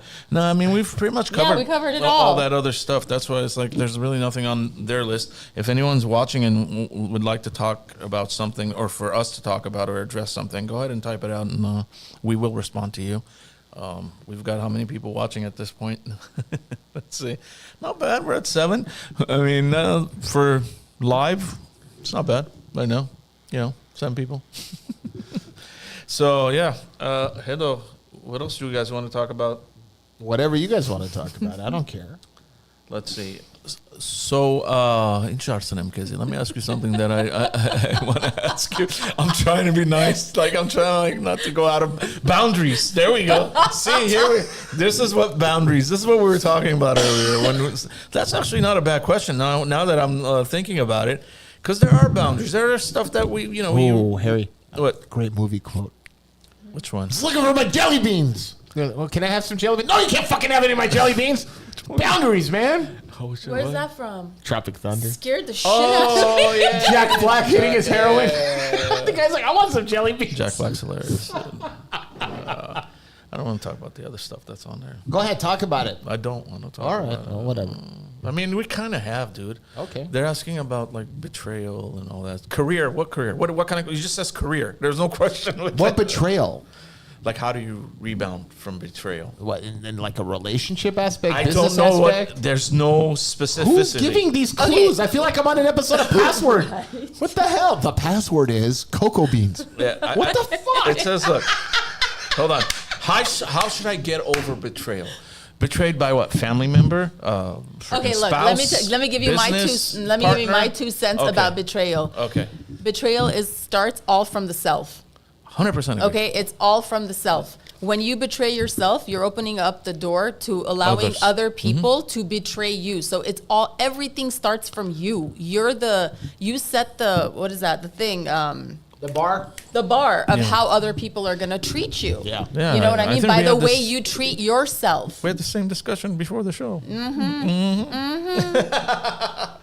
But yeah, that's actually true. So, and for you to ask how you should get over it, I mean, There is no getting over betrayal. it's just you have to deal with it. You I deal mean, with it. Yeah, Period. Live and learn. you Just deal live with it learn. and you get smarter from it. Hopefully, you take something from it so that next time, if you're in the same situation, you'll see the red flags early enough. That's another question. That was another question. You see how I weaved it? Voila, bravo. Yeah, so- Where is this questionnaire coming from? And why do I not have access to it? What the fuck? It's okay, bro. I'm setting it up, and then you're just taking over and driving a marathon I with them. really want to know where these questions are coming from. They came from her Instagram. So, Okay. so hopefully you'll be wise enough to recognize those red flags early enough to the point where you won't let it get to the point where they can betray you, and you can get out of that quickly. No matter what the actual form of relationship or business partnership or even family member, whatever it is, friend, you just have to be able to recognize from past experience. This is how I see it. If the same thing keeps on happening to the same person, Then it's you. you're the common Yeah, then it's you. denominator. Yeah. It's Yeah, you. we call that Taylor Swift syndrome. It's you. Yeah, at that you know point what I it mean? is you. You need Yeah. to fix Something about you, or, about what you're doing. or your cognizant skills are not there. You just got to be able to recognize things. But it's not only that, and also people, they're comfortable with misery. That's You know what I also mean? true, They're yeah. comfortable with, that's how, for example, Right. abuse victims, right? Sure. They keep on going back to the abuser, right? Because there's a comfort in, they already know what's going to happen. Right. You get what I'm saying? Yeah, so yeah, it's like the yeah. same thing with people that the same shit happens to them over Over and and over over, again. right. Yeah. They create that, they're used to that. So they find comfort in that. And so they're calling that in. I don't know if this helps with how to get over what we've been saying, but at least put yourself in a position where you'll be less likely Yeah. to be betrayed. That's I think what we're saying. Put your guards up. Yeah, put your guards up. There you go. Put your guards up. Be smarter, man. Discern. The military has a saying: check your six. Oh, Ice Cube has a saying: check yourself yourself before you wreck yourself. Better term. Always watch your back. Nobody's gonna watch your back better than you.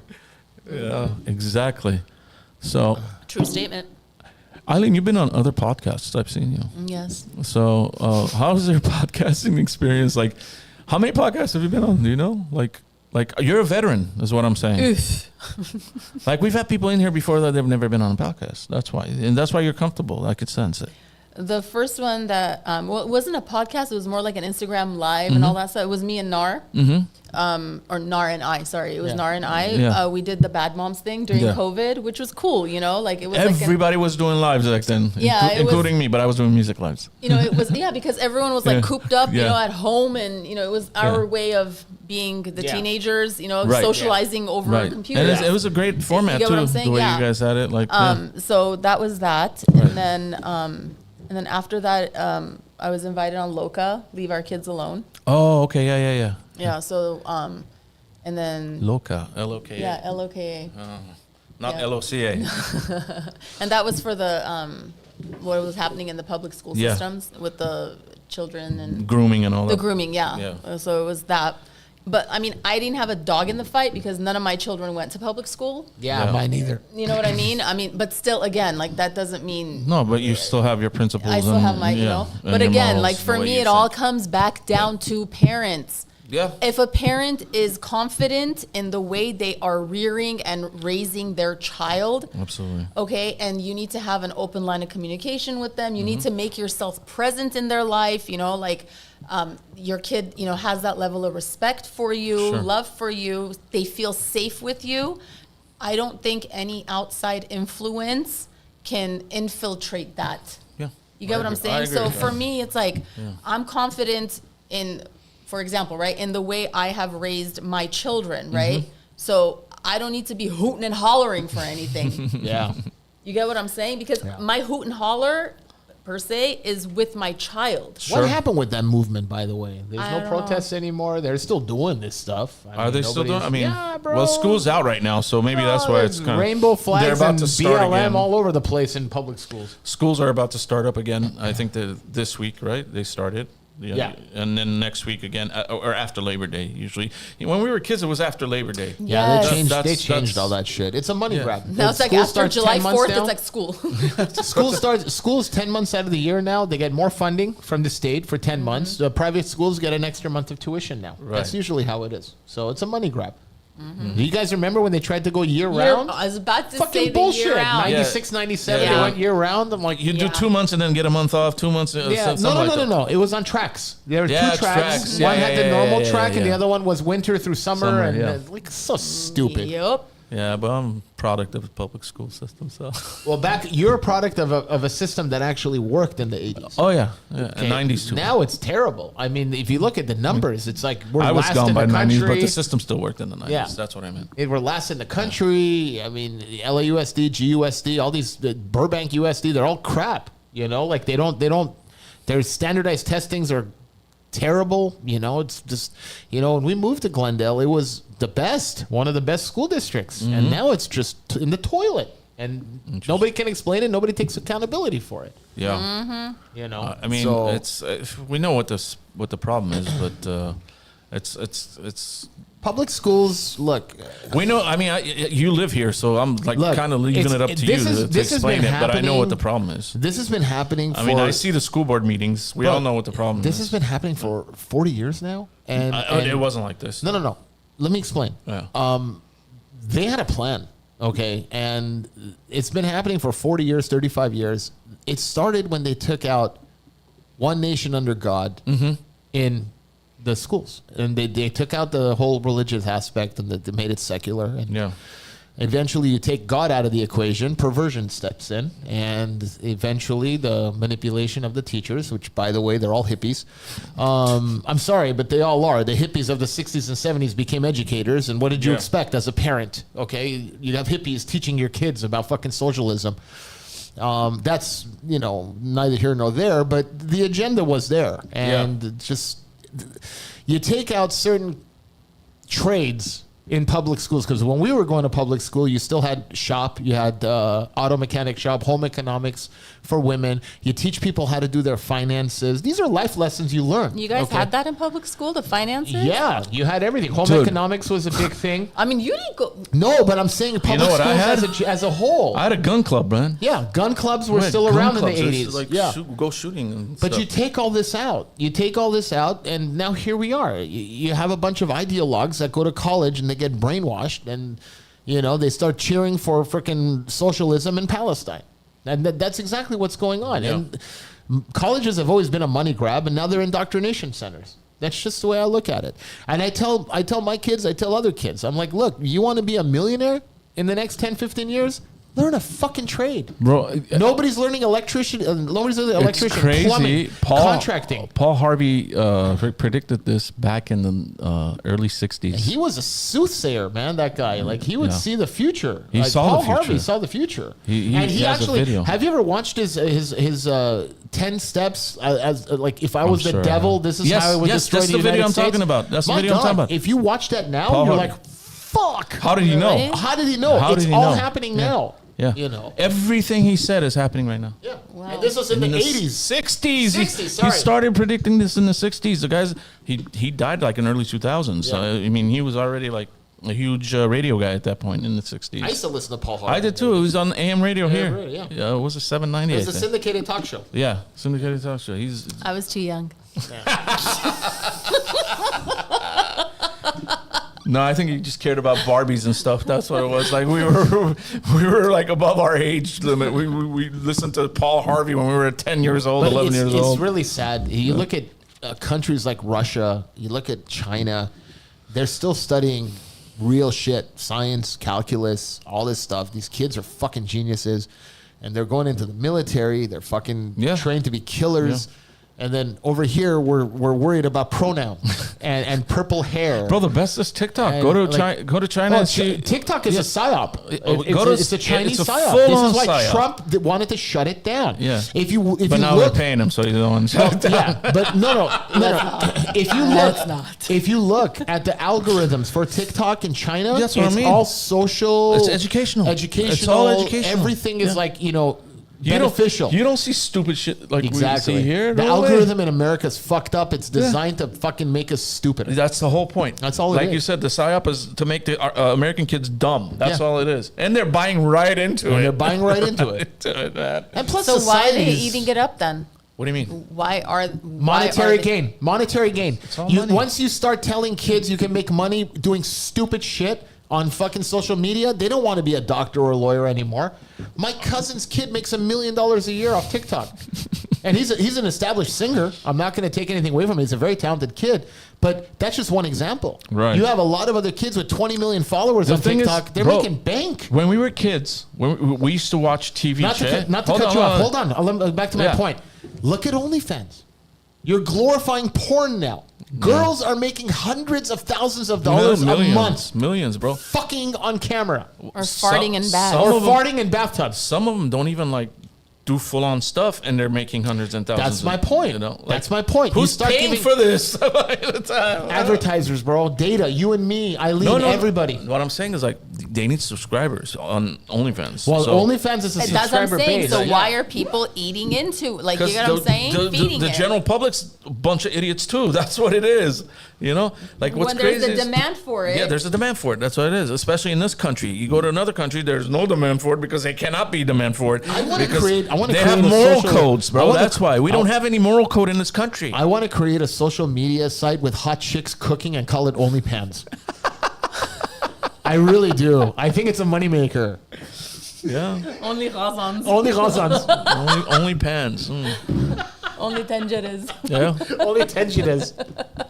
I mean, We guess failed so. as a society, dude. America got fucked over by this generation. It's up to Generation Alpha to bring it back. Because the reality is Gen X is in control now.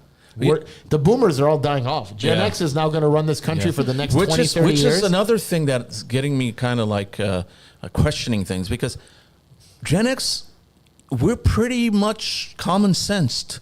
We're So, the last generation hold on. that took care of themselves. Why if Gen X is in control, why are all these crazy things going on? I'll tell you right now. This should not be going on because we're in control. We should know better. I'll tell you right now. So I used to, one of my degrees in social psych, right? Right. So I was a counselor at a high school. And this is when I'm going to say like 2002, 3, 4, around there. All right. And back then I saw the trajectory of the parents, the change, Millennials. the shift. Okay. No, but Millennials. 2000 is Gen X. No, they're still She's talking about high school kids and elementary school kids. back then. Back then in Yeah. 2000, they're not millennials. They were Gen X. The parents would be Gen X in The 2000. parents would be Gen X. Yes. No, but Yeah. the The parents kids would were be Gen millennials. X. Yes. Yes. So I'm talking about the Gen X. I'm talking about the parents. Okay. And us. listen, I'm not. Yeah, exactly. So I'm not one to say, oh, I'm for teachers beating up kids and this and that, right? But Got it, yeah. Why there not? was They did it at Peebles when I was a kid. Bro, they do it in public schools.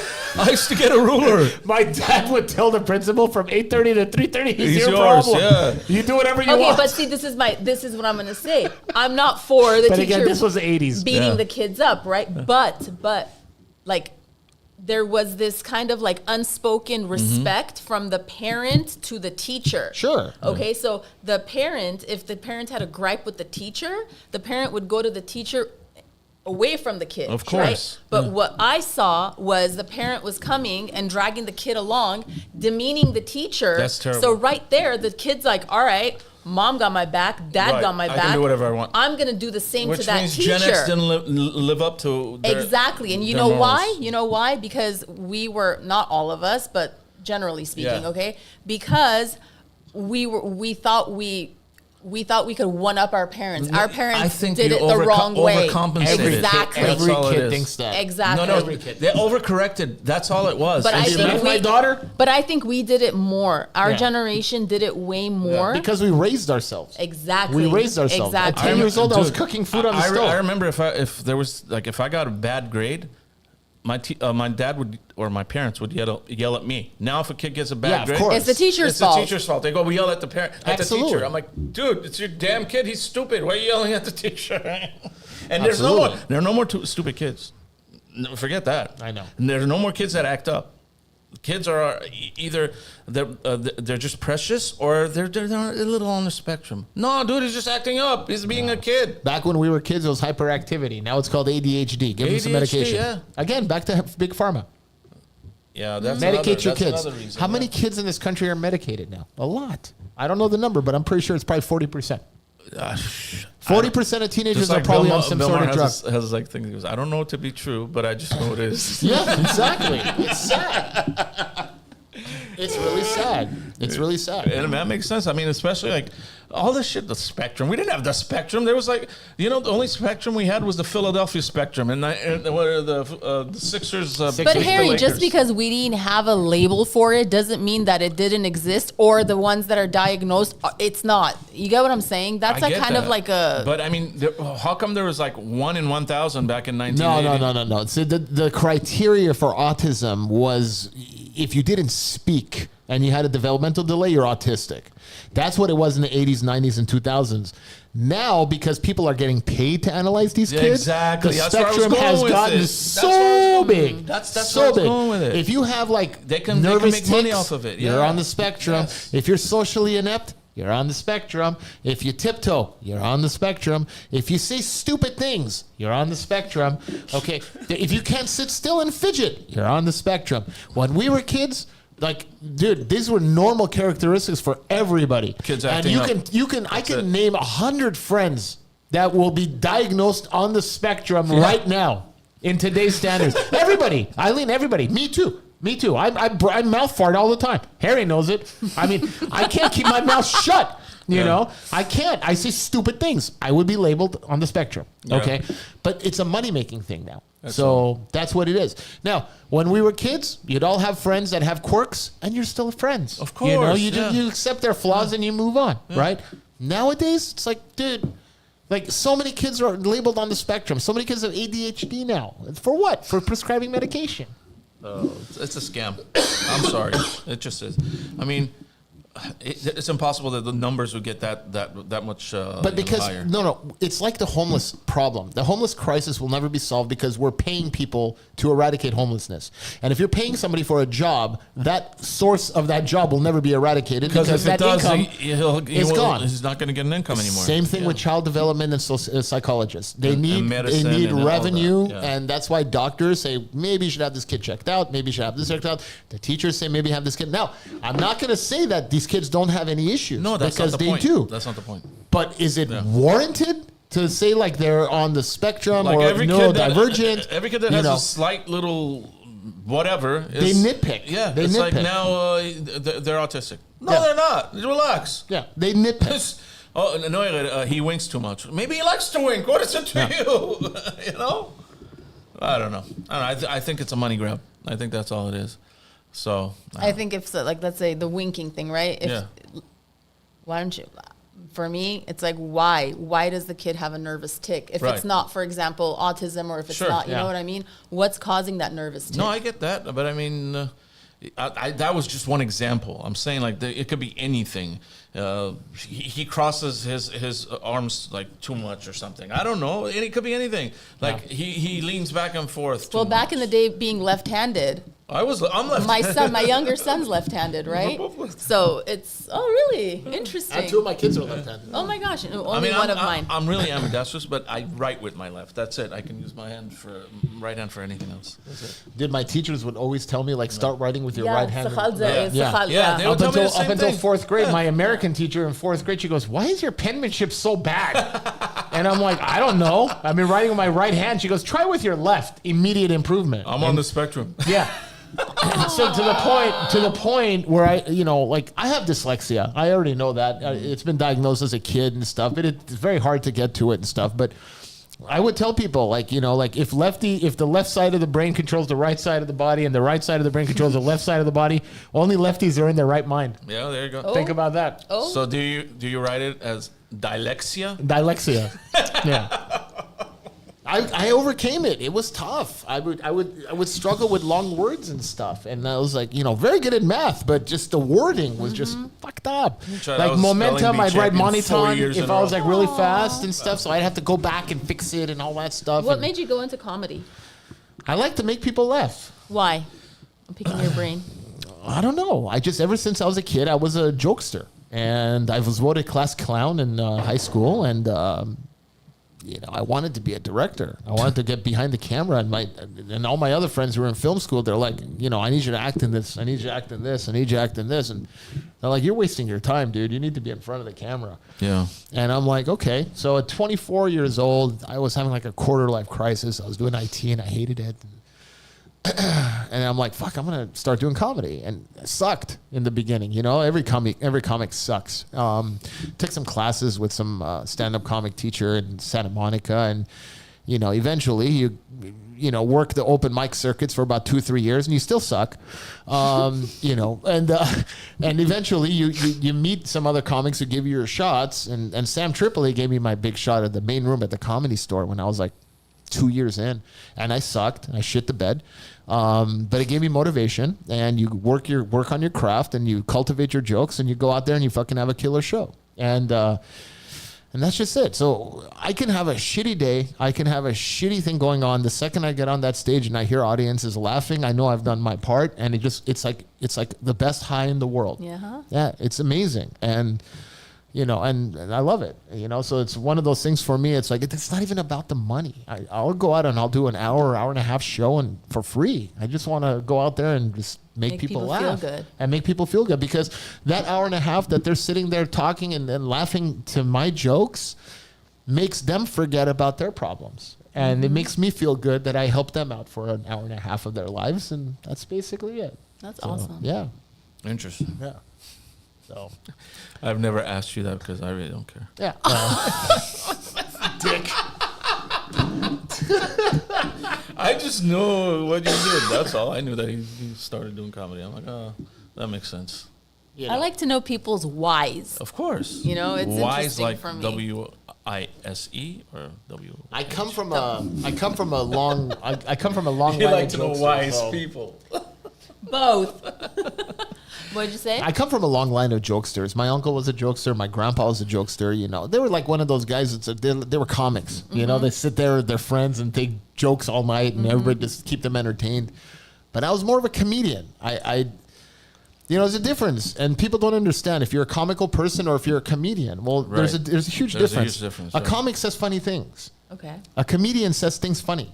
I know it sounds weird, but if you analyze that line, I can say anything about life and I can make it funny, you know, aside from saying comical shit, you know, like, you know, I made a duty, you know, that's going to get a laugh here and there. Maybe, you know, I'm just, with like 3-year-olds, just saying, I'm just saying, you know.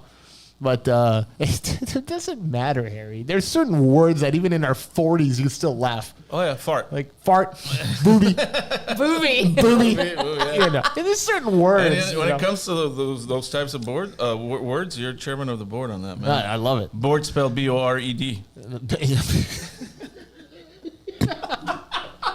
You're an idiot. You know what I always tripped out about Dave Coulier?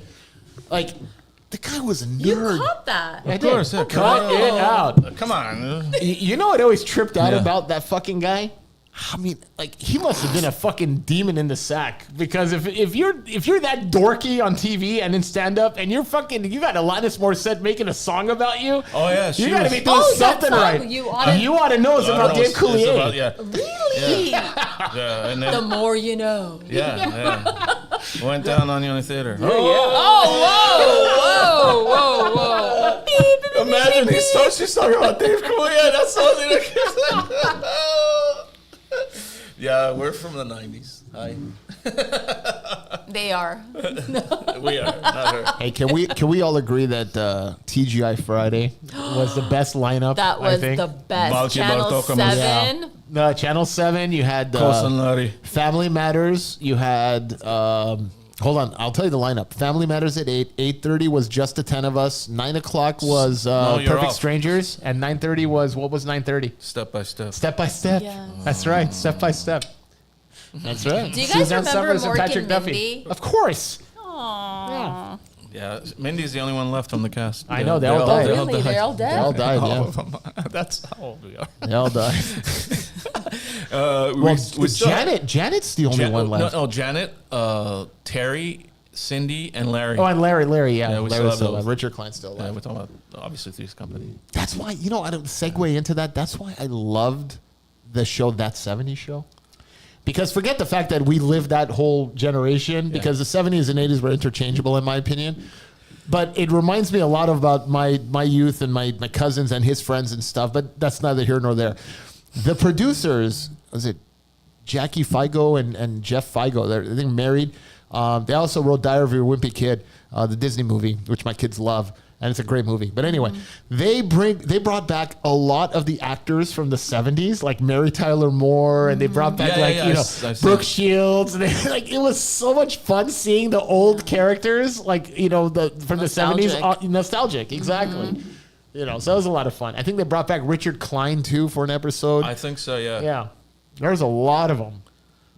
There was Gloria Gaynor, they did the high school dance. She sang I Will Survive on one episode. Trump is honoring Gloria Gaynor. Oh, he is? He's giving her the thing, what do You you call know it? the Kennedy, thing. the Kennedy Award. You know, the thing. The thing, you know, the thing. Yeah, the Kennedy. Yeah, the Kennedy honors. You know, she Yeah. sang at the Children of Armenia Fund Gala this way. year. Really? Yeah, Wow. this past gala. Wow, Gloria Gaynor is a huge topic of conversation all of a sudden. She's everywhere, man. She still got those pipes. No, she does. She doesn't. And Eshek Nergasengor or Seve Selo Gudagor. No, man, I would say. So you can have one. And No. and they're also saying that he probably contacted a bunch of other ones and they didn't want to take the honor. So she's the only one that. And they're coming down on her for taking the honor, saying you shouldn't go. Like, kakerek, like Oh, Tuovik, my man. God, dude. Imagine everything. They turn everything into politics. Everything. Bro. That's the nature of the beast these days. So, but Stallone's You know, getting Trump, it too. Trump Same- should, Trump on should the say same night. breathing oxygen, breathing Kiss air is bad for Stallone. Oh yeah, everyone will stop breathing. Yeah. Kiss Stallone, Gloria Gaynor, and I don't know who the fourth one you. is. Kiss. Kiss. They're still alive? Yeah. Kiss. Gene Simmons. Kiss. Kiss. Yeah. Oh, They're still God. alive. Wow. They're still alive. They're in their Gene 70s. Simmons never met a dollar he He didn't didn't like. like. Yeah. I have no respect for that band. That guy like merchandises every little thing he can find. As people are saying that he'll make little miniature Kennedy awards with Yeah. things they wanted and stuff like He those. probably will. Yeah, 100% he'll do that. Anyway, guys, I think we covered a lot of topics tonight. Fun show tonight. Yeah, bro. Very fun. Thank you, Eileen. Thank you Thank for you, Eileen. having me. Of course. If there's hold on. are you okay? You're going to die? Hold on a second. Yeah, we're not Every ending it. time I'm like this, okay, and I turn around and when you're speaking, there's like steam coming out of your mouth. He's vaping the I entire didn't even time. see. Yeah. Vaping. I was like, hold it. I'm like, and then it goes away, and I was like, whoa, he must have really he's- bad lungs. No, he's like the kid from Snoopy, the Charlie Brown. Line it. No, the one with the smoke Yes. that comes out. Oh, speaking of peanuts, they Pigpen. Pigpen. There was an Instagram article I saw on Instagram about Franklin and how Charles Schultz created Franklin due to pressure of the civil rights movement and stuff. Franklin's a black kid, and I love Franklin. I mean, if you watch the cartoons, he's awesome. But I made a comment, and a lot of people didn't know this, and I didn't realize this. My son actually brought it up. The original "It's a Charlie Brown Thanksgiving." Okay.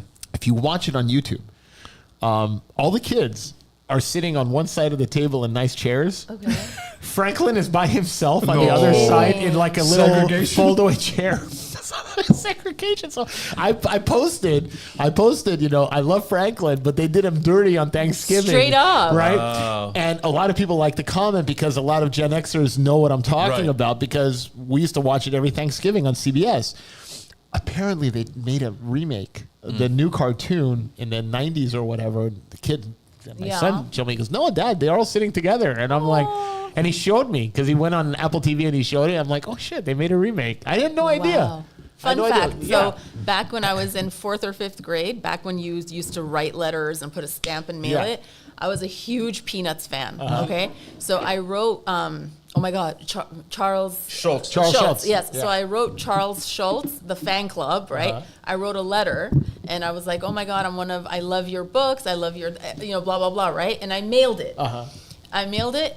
He wrote a letter back. It was No awesome. way. Yes. Bravo. He That's wrote a crazy. letter back. With and signed peanuts. He signed it and he drew the entire cast on the paper. That's awesome. Isn't it? That's awesome. Isn't it real cool? Yeah. By that point, no, he was still putting out stuff back then. I was No, gonna dude, say, the Peanuts yeah, comic yeah. strip went till the Yeah, late 90s. yeah. Well, so that's really impressive that he took the time to do Isn't that. it? Yeah, I That's thought really maybe he's cool. retired. He's got nothing to do. Hold on, let me write this out. No, that's really cool. I Yeah. need to find it. I know I haven't thrown it away. It's somewhere. That's awesome. But Dude, yeah. We go to a lot of amusement parks, and my kids love Knott's Berry Farm more than Disneyland because they love the Peanuts characters. They Yeah. see them in their costumes and stuff. And my daughter, when she was younger, Snoopy. And I'm like, it's cute, you know. Speaking of your daughter, I know the Jasmine. she gave me the flower. Also, fun fact: Snoopy has been in the Macy's Thanksgiving Day Parade more than any other float. Oh, really? Yeah, More than Garfield? more than any float. More than Garfield? I think almost 100. No, six. What did I read? 71 times or something. Really? Yeah. Since Snoopy's come out, he's been in the Thanksgiving Day. Wow. So that's a fun fact to end with, I guess. Yeah. Unless, let me ask, do you have anything you want to promote or anything like that? We always ask our guests. So Promote? No, just hit me up for the peptides. Follow BioBoost.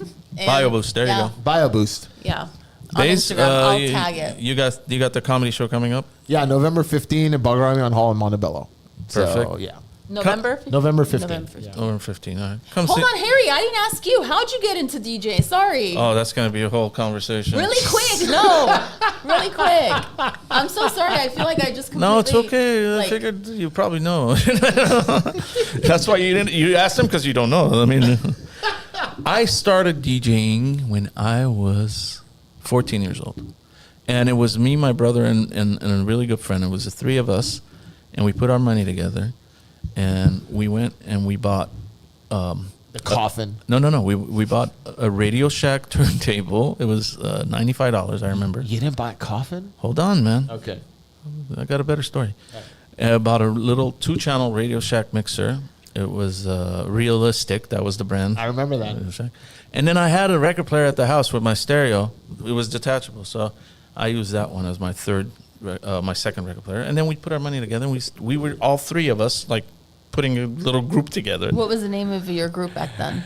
All right, so it was Vace, Harry, and Rafi. So we were VHR Productions. VHR. I like that. I like that. I remember that. Okay. And then, it seemed like Vace really didn't care about DJing. He just wanted to be part of the group so he can go to parties, And my brother only cared about a specific type of music, like just one type of music. He liked like Latin house music. Okay. To this day, he still likes that. Yeah. And then me, I'm like, I'm all over the place. I'm Mr. like, International. Rafi used to play a lot of freestyle though in the 90s. no, well, yeah, Yeah. freestyle in Latin house, Yeah. yeah. So meanwhile, I was doing those two genres. Then I'm still doing like like hip hop back then, like disco, rock. Armenian was like not even in the picture. I didn't even care about that kind of stuff because I was like, I'm DJing. I'm not gonna do harmonics and stuff. But I kind of fell into it. So Vace after a while left. I went and got another record player. I put my money together. So it was just me and my brother. So we couldn't keep the name VHR anymore. So, genius idea. I'm like, we're Armenian. Let's incorporate some Armenian in our name. So, and then everyone, like at the time, I used to do analog effects when I'm DJing, which is almost impossible to do. Like, you'd have to set everything up right on the fly. And it because if I'm playing one song and I want to throw like a special effect in the background from another song, I have to have the right place on the record. I mean, you can always mark, but it's still hard to do. So I'm like, you know what? Since everyone knows I do special effects and stuff, so I'm like, just call it High FX, HYEFX. It'll catch on. It'll catch See, on. I didn't know that tidbit. Yeah. So Okay. High FX. And then I'm like, okay, I'll just be DJ High FX. I go, you're DJ. Give me a DJ name. He goes, I'm Raw. I go, okay, you're DJ Raw. There you go. Now you got it. So, and my brother's name is Rafi, so it worked. Yeah. So we were a duo for like a long time, for like 6-7 years. My brother would come with me to all the events. Like, he would be DJing, I would be DJing. But, I mean, I did my first paid gig. Harry, tell everybody how hard it was being a DJ back then. Crates and crates of records. Not just crates and crates of records, equipment, too. Like, Yeah. you'd have to take, everything was So separate. So you'd have to take a record player, 2 record players, a mixer, speakers, obviously, and then those speakers weren't powered, so you needed amplifiers to power the speakers. So now you had either one or two. I had 2 very powerful amps and Fosgates? no, it was Boston Crown Acoustics? and AB International. Ah, okay. Okay. So and then upon like even the coffin. Yeah. We actually made it. Explain what a coffin is to people. My brother actually built it, bro. Yeah, I believe it. Yeah. Explain what a coffin is. A coffin to is somebody. like this bar right here. Yeah. Like it's made out of wood, and what you do is you make spaces on top for your components. Meaning, like if you're putting like record player, mixer, you need to have the right spaces. Usually it's carpeted and stuff like that. Well, that's what he did. Yeah. He got the wood. He was a craftsman. He did everything himself, and then he. The glue and everything. We bought the carpet. We could have just gone and bought one, but I mean, like, Dude, at the that time, they time, were 150 bucks. Yeah, 150, dude. 200 bucks. And we're in the like, 80s, it was like $500. and we're like 15 years Yeah. old, 13 years old, 16 Yeah, years old, dude. 14 years old. Like that's our age. My age difference is 2 years with my brother. I'm 2 years older. So, like, we didn't really have the cash to do that. But I remember when I was my first paying gig, I was 15. Yeah, 15 years old. My cousin wanted me to DJ his son's baptism. And I'm like, dude, I don't do this kind of stuff. But I'm like, I know all the songs. Why shouldn't I? I went and got my dad's cassettes. And that's all we had, cassettes. We didn't have CDs. They didn't have Armenian CDs yet. And no Armenian records. So just cassettes. So I had 2 separate cassette components too, like cassette decks. So I put 2 cassette decks, 2 record players, everything. And I'm mixing from like one cassette to another. Yeah. I rocked it at the end of the night. My cousin gave me so much money. I've never seen this much money in my life before. $250. At that time, It was probably $600. $600-700 now, probably, adjusted. I'm like, wait, I can make this kind of money? Okay. Now I better start, Investing in your equipment. no, more than that. I better start brushing up on my Armenian and international stuff. Yeah, that too. So I started doing that, and then, one thing led to another, and then I met you. No, I was a full-fledged DJ when I met Yes. you.